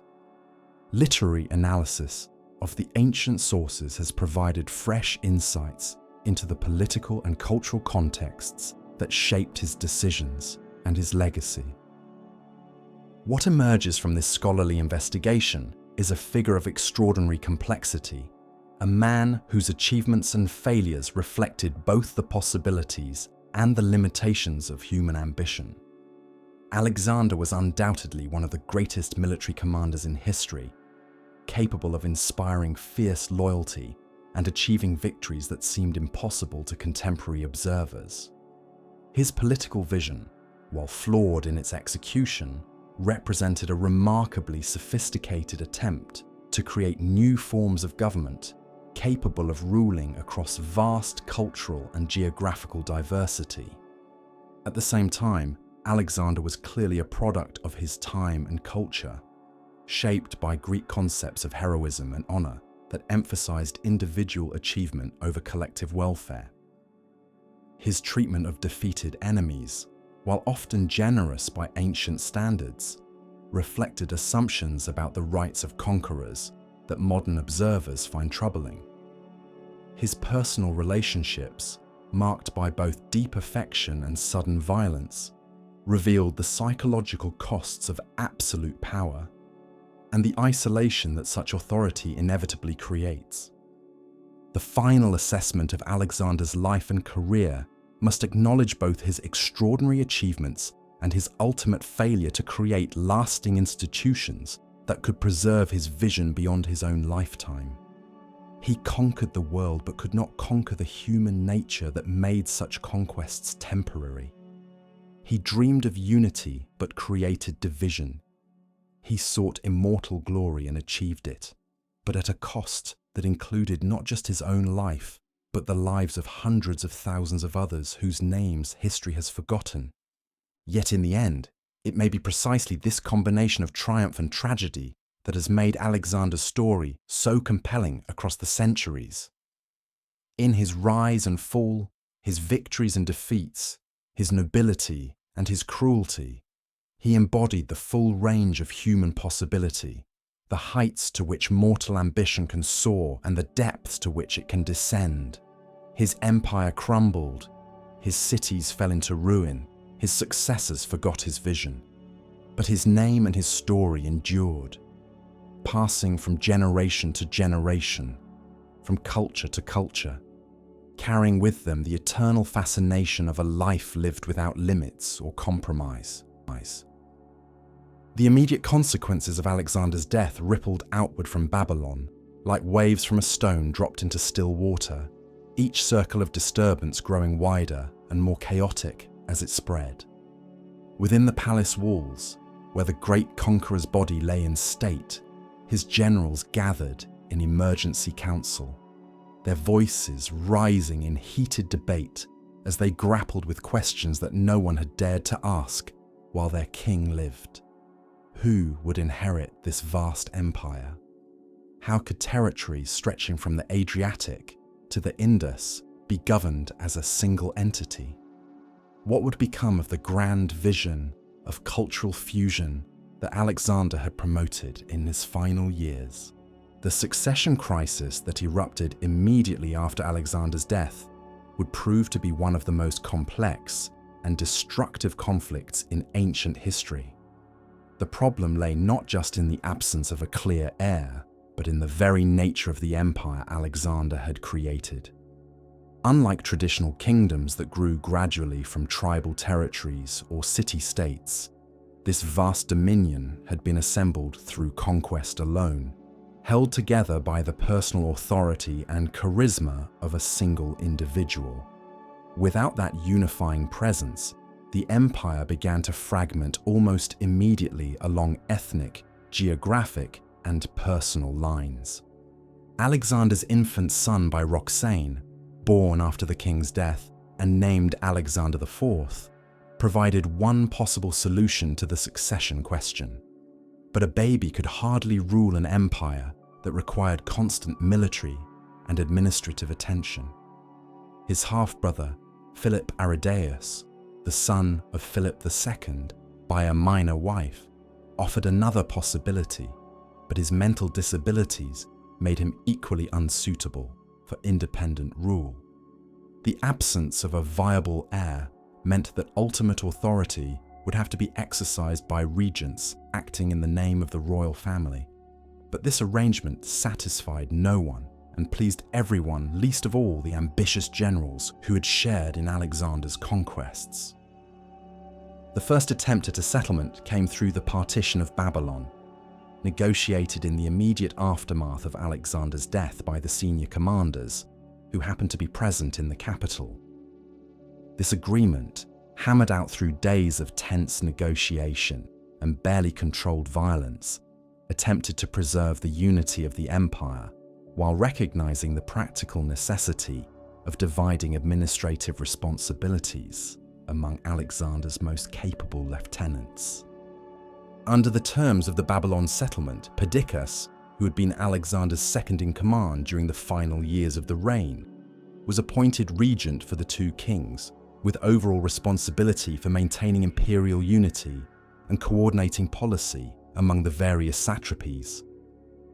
Antipater, who had governed Macedonia during Alexander's absence, retained control of the homeland and was recognized as regent in Europe. Ptolemy received Egypt. Seleucus was assigned Babylon. Antigonus took charge of much of Asia Minor, and other senior commanders were granted satrapies throughout the former Persian territories. This arrangement might have worked had it been implemented by men of good faith, committed to preserving Alexander's legacy, but the personalities involved made lasting cooperation virtually impossible. Each of the successors, known to history as the Diadochi, possessed the military skills and personal ambition that had made them valuable to Alexander in war, but these same qualities made them dangerous rivals in peace. None was content to serve as a subordinate administrator when the possibility existed of carving out an independent kingdom from the ruins of the empire. The first cracks in the Babylon settlement appeared almost immediately as Ptolemy demonstrated his independence by seizing Alexander's body during its transfer from Babylon to Macedonia for burial. This audacious act, accomplished through careful planning and superior intelligence networks, brought the preserved remains of the great conqueror to Alexandria, where they were installed in a magnificent tomb that became both a shrine and a symbol of Ptolemaic legitimacy. The message was unmistakable. Ptolemy considered himself Alexander's true heir and Egypt his personal kingdom, regardless of any agreements made in Babylon. Perdiccas's response to this challenge revealed both his determination to maintain imperial unity and his limitations as a political leader. Rather than accepting Ptolemy's fait accompli and working to preserve what remained of the original settlement, he chose to assert his authority through military force, launching an invasion of Egypt that ended in complete disaster. The campaign revealed not only Perdiccas's tactical incompetence, but also the fundamental problem facing anyone who attempted to hold Alexander's empire together: the vast distances and geographical barriers that made central control nearly impossible to maintain. The failure and death of Perdiccas in Egypt opened a new phase in the succession wars, as the remaining Diadochi abandoned any pretense of preserving imperial unity and began fighting openly for territorial control. The second partition, negotiated at Triparadisus in Syria, represented a tacit acknowledgement that the empire was breaking apart, with each successor receiving recognition as the independent ruler of his particular region in exchange for nominal allegiance to the royal house. These arrangements, however, proved no more durable than their predecessor, as the logic of the situation drove each successor toward ever greater independence and mutual hostility. Antigonus, controlling vast territories in Asia Minor and Syria, emerged as the most powerful of the Diadochi and began assembling a coalition aimed at reuniting the empire under his personal rule. His success in eliminating several rivals and expanding his territorial base alarmed the remaining successors, who formed a defensive alliance that would fight a series of increasingly destructive wars over the following decades. The Third Diadoch War, which raged from 314 to 311 BCE, marked the definitive end of any realistic hope for imperial reunification. The conflict involved armies and fleets operating across 3 continents, with battles fought from the Aegean Islands to the mountains of Central Asia. The scale of the destruction was enormous, as cities were besieged and sacked, populations were displaced or enslaved, and entire regions were devastated by the constant warfare. The war's most significant casualty was the Macedonian royal family itself. Alexander IV and his mother Roxane, held under increasingly precarious house arrest by whoever controlled Macedonia at any given moment, were finally murdered in 310 BCE by Cassander, son of Antipater, who had seized control of the homeland and wanted to eliminate any challenge to his authority. Philip Aridaeus had already been killed several years earlier, leaving no legitimate heir to Alexander's throne, and formally ending the Argead dynasty that had ruled Macedonia since the 7th century BCE.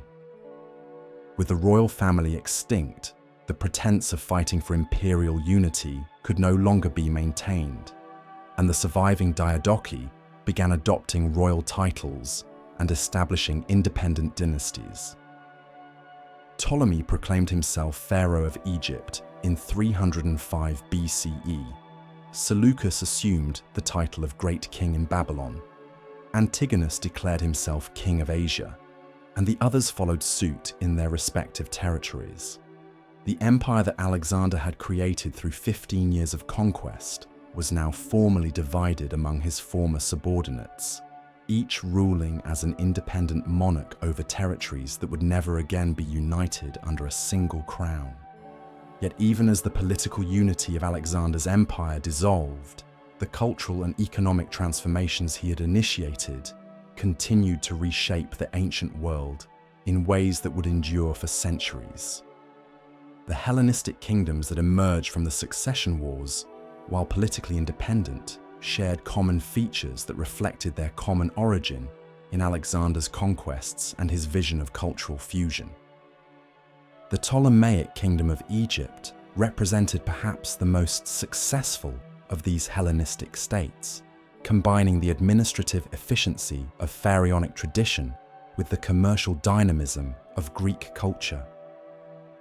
Alexandria, Alexander's greatest urban foundation, became not only the political capital of the Ptolemies, but also the intellectual and cultural center of the Mediterranean world. The famous Library of Alexandria, established by the early Ptolemies as a shrine to learning and scholarship, assembled the largest collection of books and manuscripts in the ancient world, attracting scholars, scientists, and philosophers from throughout the known world. Under Ptolemaic patronage, Alexandria became the birthplace of numerous scientific and mathematical discoveries that would influence human knowledge for millennia. Euclid developed his systematic approach to geometry in the Museum of Alexandria, creating textbooks that would be used for over 2,000 years. Eratosthenes calculated the circumference of the Earth with remarkable accuracy, while Aristarchus proposed a heliocentric model of the solar system that anticipated Copernicus by nearly 2 millennia. The medical school of Alexandria, building on both Greek theoretical knowledge and Egyptian practical experience, advanced the understanding of human anatomy and surgical techniques far beyond anything previously achieved. The Ptolemaic kingdom also pioneered new forms of economic organization that maximized the agricultural productivity of the Nile Valley while generating enormous revenues for the royal treasury. The Ptolemies established state monopolies in key industries, created sophisticated banking systems that facilitated international trade, and developed new crops and agricultural techniques that increased Egypt's capacity to feed both its own population and the growing cities of the Mediterranean. The Seleucid Empire, stretching from the Aegean to the Indus, faced far greater challenges in creating political and cultural unity across its vast and diverse territories. The solution developed by Seleucus and his successors involved the systematic foundation of new cities, modeled on Greek urban traditions, but adapted to local conditions and populations. These Seleucid foundations, numbering in the dozens and including major centers like Antioch in Syria and Seleucia on the Tigris, became islands of Greek culture in an Asian sea, serving as administrative centers, military bases, and commercial hubs that facilitated the integration of the empire. The policy of city foundation initiated by Alexander and continued by his successors represented one of the most significant aspects of his lasting legacy. These new urban centers, typically established at strategic locations along trade routes or in fertile agricultural regions, became the engines of cultural transformation that spread Greek language, art, philosophy, and political institutions throughout the ancient world. The cities attracted not only Greek and Macedonian settlers, but also local populations eager to participate in the economic opportunities and cultural innovations that Hellenistic civilization offered. The process of cultural fusion that occurred in these cities was complex and bidirectional, involving not just the imposition of Greek culture on local populations, but also the adaptation of Greek traditions to new environments and influences.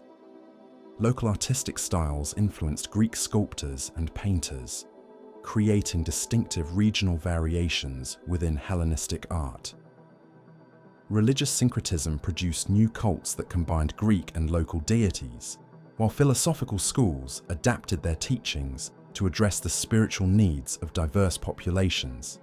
The Gandhara region of modern Afghanistan and Pakistan, where Alexander's armies had fought some of their most difficult campaigns, became a particularly striking example of this cultural fusion. The Greco-Bactrian kingdoms that emerged in this region after the collapse of Seleucid power created a unique civilization that combined Greek political institutions with Buddhist religious traditions and Indian artistic styles. The sculptures and coins produced in these kingdoms, featuring Greek-inspired representations of Buddhist themes, represent some of the most beautiful and historically significant artifacts of the ancient world. The influence of Alexander's conquests on the development of Buddhism was particularly profound, as the encounter with Greek philosophical traditions helped transform a local Indian religious movement into a universal faith capable of spreading across diverse cultures and civilizations. The concept of the Bodhisattva, the enlightened being who chooses to remain in the world to help others achieve salvation, may have been influenced by Greek heroic ideals, while Buddhist art and architecture showed clear influences from Hellenistic models. The economic impact of Alexander's conquests and the Hellenistic kingdoms that succeeded him was equally transformative, creating the first truly global economy in human history. The trade routes opened by Alexander's armies connected Europe, Asia, and Africa in networks of commercial exchange that facilitated not only the movement of goods, but also the transmission of technologies, ideas, and cultural practices across vast distances. The monetary systems established by the Hellenistic kingdoms, based on standardized weights and measures derived from Athenian and Persian models, created a common medium of exchange that facilitated long-distance trade and economic development. The gold and silver seized from Persian treasuries by Alexander and distributed throughout his empire provided the capital necessary for massive economic expansion, while the new cities founded throughout Asia created markets for both local products and imported goods. The agricultural innovations promoted by the Hellenistic kingdoms, including new crops, irrigation techniques, and farming methods, increased food production throughout the ancient world and supported larger urban populations than had previously been possible. The introduction of new plants and animals across the empire created more diverse and resilient agricultural systems, while improvements in transportation and storage allowed for more efficient distribution of food and other essential goods. The technological advances fostered by Hellenistic civilization were equally significant, as the fusion of different technical traditions and the patronage of wealthy monarchs encouraged innovation and experimentation across a wide range of fields. Military engineering advanced rapidly as armies sought advantages in siege warfare and fortification, while civilian applications of these technologies improved construction techniques, water supply systems, and manufacturing processes. The astronomical observations and mathematical calculations performed in Hellenistic centers like Alexandria and Babylon laid the foundations for later scientific developments, while the systematic collection and preservation of knowledge in royal libraries ensured that these advances would be transmitted to future generations. The geographic knowledge accumulated through Alexander's conquests and the subsequent explorations conducted by Hellenistic rulers greatly expanded the ancient world's understanding of the size and diversity of the inhabited earth. The political legacy of Alexander's conquests was equally complex and enduring, as the governmental institutions developed by the Hellenistic kingdoms provided models for later empire builders and influenced the evolution of political thought for centuries to come. The concept of divine kingship, which Alexander had adapted from Persian and Egyptian traditions, became a standard feature of Hellenistic monarchy and influenced the development of imperial ideology throughout the ancient world.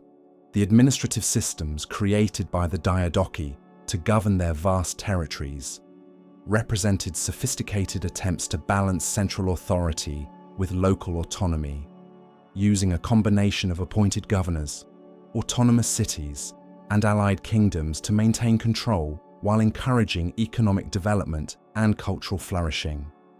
These systems provided important precedents for later empires, including Rome, which would eventually inherit and adapt many Hellenistic governmental practices.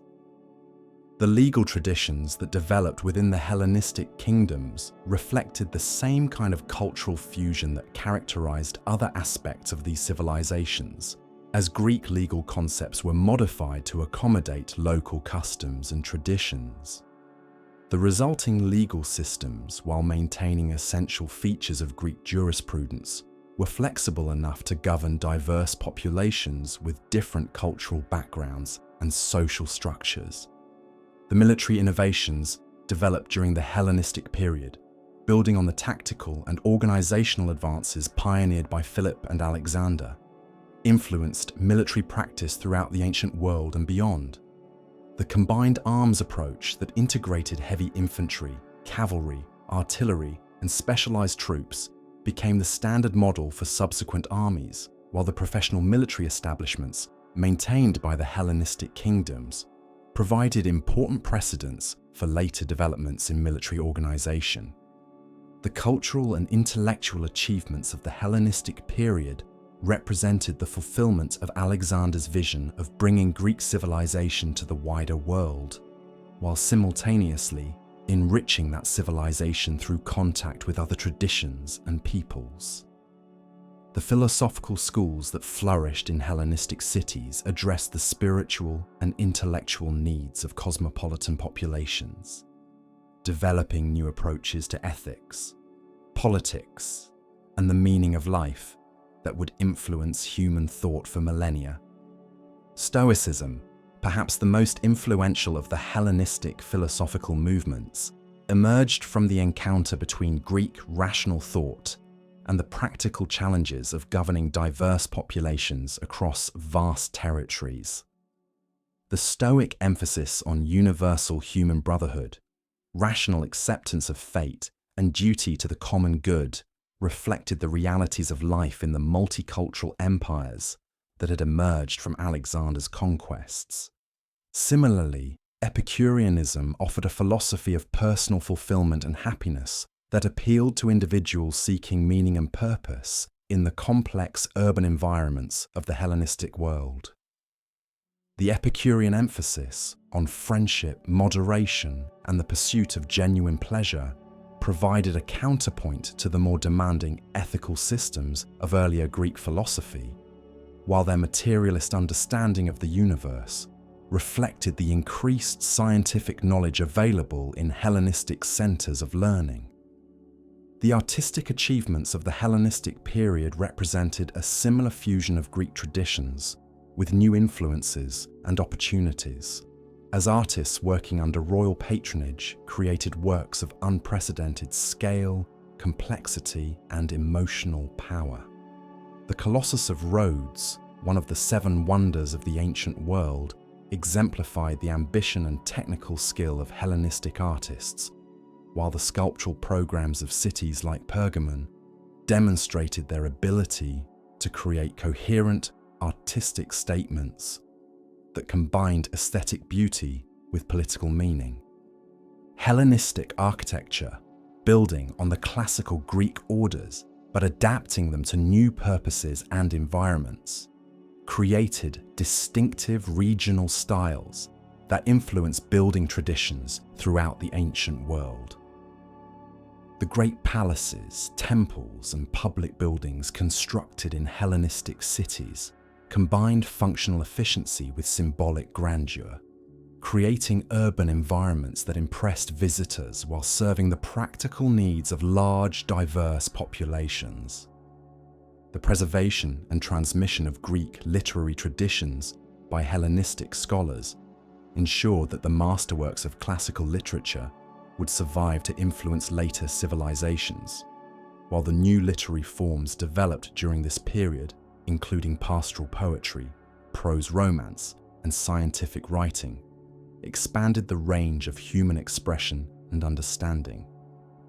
The scholars of Alexandria, working in the Great Library, developed the critical methods and textual traditions that would preserve ancient literature for posterity, while creating new forms of scholarship that combined scientific rigor with literary sensitivity. The religious developments of the Hellenistic period reflected the same spirit of innovation and synthesis that characterized other aspects of these civilizations, as traditional Greek cults adapted to new environments, while foreign religions gained Greek adherents and influenced Greek thought. The mystery religions that flourished throughout the Hellenistic world offered personal salvation and spiritual fulfillment to individuals seeking meaning in an increasingly complex and cosmopolitan society. The cult of Isis, spreading from Egypt throughout the Mediterranean, exemplified this religious syncretism by combining Egyptian mythological traditions with Greek philosophical concepts and Roman organizational efficiency. Similarly, the worship of Mithras, originating in Persian tradition but adapted to Hellenistic and Roman contexts, provided a compelling religious alternative that attracted devotees throughout the ancient world. These religious movements, while distinct from Christianity, prepared the cultural and spiritual ground for the later spread of the Christian faith by familiarizing diverse populations with concepts of personal salvation, divine incarnation, and universal brotherhood that would become central to Christian teaching. The cosmopolitan environment of the Hellenistic world, with its mixture of cultures and traditions, created the intellectual and social conditions that would allow Christianity to develop from a local Jewish sect into a universal religion. The scientific and technological achievements of the Hellenistic period represented the culmination of classical Greek intellectual traditions, while pointing toward future developments that would transform human understanding of the natural world. The mathematical work performed in Alexandria, building on earlier Greek foundations while incorporating influences from Babylonian and Egyptian traditions, established principles and methods that would influence mathematical development for centuries. The astronomical observations conducted in Hellenistic centers, using improved instruments and more sophisticated mathematical techniques, greatly advanced human understanding of celestial mechanics and the structure of the universe. The work of Hipparchus in developing trigonometry and discovering the precession of the equinoxes represented major advances in both mathematical technique and astronomical knowledge, while the calculations of stellar positions and planetary movements performed by Hellenistic astronomers provided essential data for later scientific developments. The medical advances achieved in Hellenistic centers, particularly Alexandria, where human dissection was practiced for the first time in Greek medicine, revolutionized the understanding of anatomy and physiology while establishing clinical methods that would influence medical practice for centuries.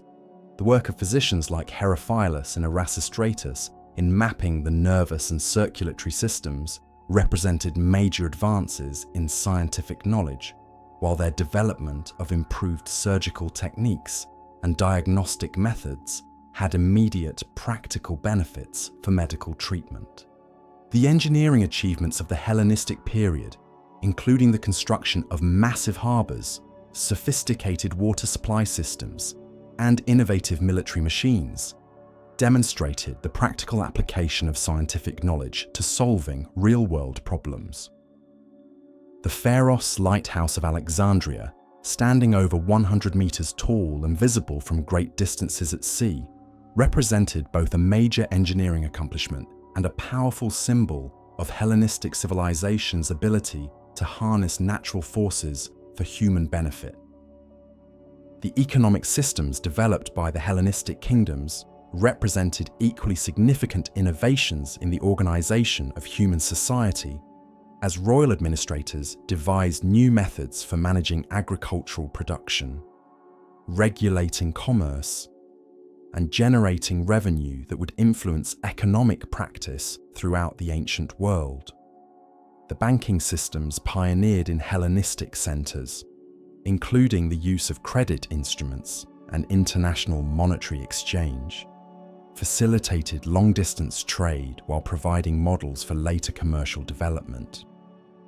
The industrial development fostered by Hellenistic rulers, including the establishment of state-sponsored workshops for producing luxury goods, weapons, and other manufactured items, created new forms of economic organization that combined royal patronage with private enterprise. These developments, while limited by the technological constraints of the ancient world, demonstrated the potential for systematic application of human knowledge and organization to increase material prosperity and social welfare. As the centuries passed and the Hellenistic kingdoms gradually succumbed to Roman expansion, the legacy of Alexander's conquests continued to influence the development of Mediterranean and Near Eastern civilization in countless ways. The Roman Empire, while politically distinct from its Hellenistic predecessors, inherited and adapted many of their governmental, cultural, and intellectual traditions, creating a synthesis that would dominate the ancient world for centuries. The Roman adoption of Hellenistic architectural styles, artistic techniques, and educational methods ensured that Greek cultural traditions would continue to influence human development long after the political independence of the Greek world had ended. The Roman upper classes, educated in Greek literature and philosophy, preserved and transmitted Hellenistic intellectual achievements while adapting them to Roman social and political needs. The spread of Christianity throughout the Roman Empire was facilitated by the cultural and intellectual foundations laid during the Hellenistic period, as the universal religions and philosophical systems developed in Alexander's successor kingdoms had prepared diverse populations for acceptance of new spiritual and ethical teachings. The missionary journeys of Paul and other early Christian evangelists followed trade routes and utilized communication networks established during the Hellenistic period, while Christian theology incorporated philosophical concepts and terminology developed by Hellenistic thinkers. The preservation of classical Greek literature, science, and philosophy by Islamic scholars during the medieval period represented another crucial link in the chain of cultural transmission that connected Alexander's world to the modern era.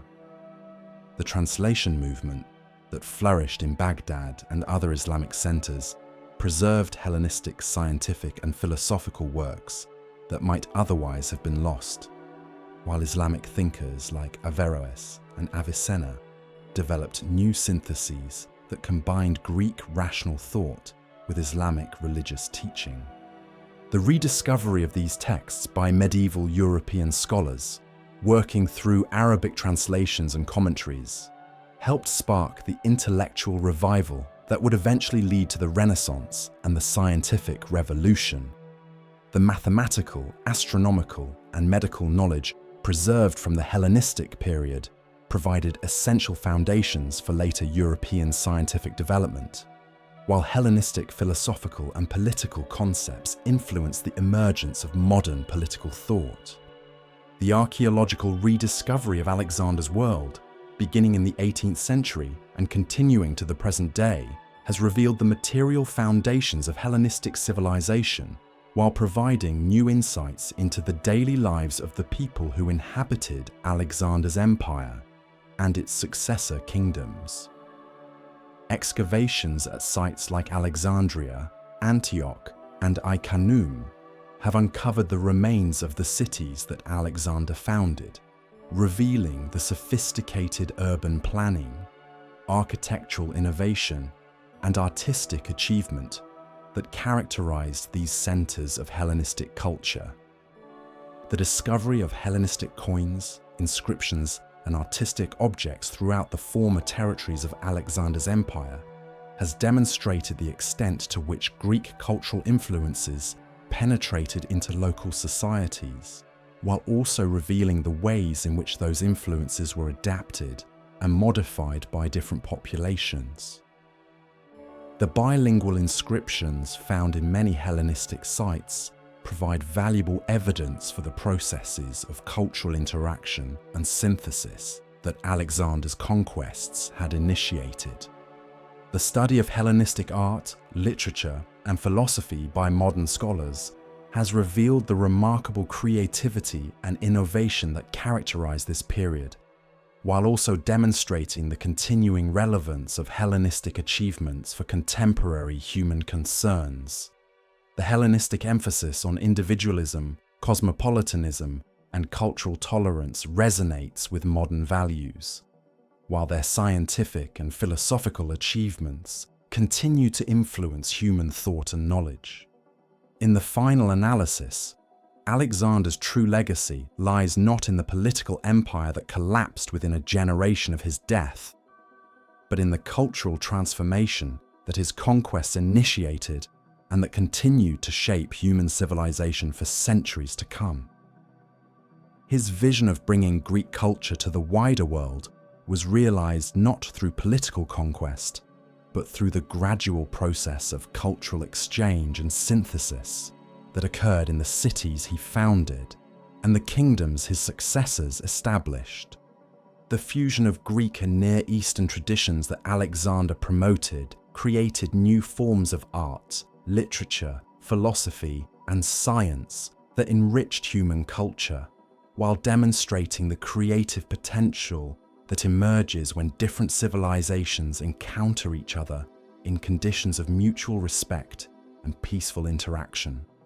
The cosmopolitan ideals that he championed, while imperfectly realized in his own time, provided inspiration for later attempts to create more inclusive and tolerant forms of human society. The educational institutions established in Hellenistic centers, particularly the Library and Museum of Alexandria, created new models for the systematic pursuit and preservation of knowledge that would influence the development of scholarship and science throughout the ancient world and beyond. The critical methods developed by Hellenistic scholars for editing and interpreting literary texts provided essential foundations for later humanistic scholarship, while their scientific investigations established principles and procedures that would guide human inquiry for centuries. The economic and technological innovations pioneered in Alexander's empire and its successor kingdoms demonstrated the potential for human cooperation, an organized effort to improve material conditions and expand the possibilities for human flourishing. The trade networks, agricultural systems, and manufacturing techniques developed during the Hellenistic period provided models for later economic development, while contributing to the gradual improvement in living standards that characterized much of the ancient Mediterranean world. The political and legal institutions created by Alexander and his successors, while ultimately unable to preserve the unity of his empire, provided important precedents for later attempts at imperial organization and international law. The concept of universal monarchy that Alexander had championed, while politically unrealistic in his own time, would continue to inspire later empire builders, while also contributing to the development of ideas about international cooperation and global governance. As night falls across the ancient battlefields, where Alexander once led his armies, and silence settles over the ruins of the cities he founded, his story continues to speak to each new generation about the possibilities and limitations of human ambition. In the gentle darkness that encourages reflection and rest, his life offers both inspiration and instruction, reminding us that individual vision and determination can indeed transform the world, while also teaching us that all earthly achievements must ultimately yield to the passage of time and the inexorable workings of historical change. The young man who crossed the Hellespont with dreams of conquest and glory achieved more than perhaps any individual in human history. But his greatest accomplishment was not the empire he conquered, but the civilization he helped create. In the fusion of cultures that his conquests initiated, in the cities that preserved his vision of human possibility, in the ideas and innovations that emerged from the encounter between different traditions and peoples, Alexander's true monument was erected not in stone or bronze, but in the continuing development of human knowledge, creativity, and understanding. The empire crumbled, the successors quarreled, the cities fell into ruin, but the seeds of transformation that Alexander had planted continued to grow and flourish, bearing fruit in ways that he could never have imagined, but that fulfilled his deepest aspirations for human achievement and brotherhood. In the end, this may be the most fitting memorial to a life that burned so brightly and briefly across the stage of history. Not the preservation of political power or military dominance, but the enduring influence of a vision that saw beyond the boundaries of nation and culture to the common humanity that unites all peoples and all ages.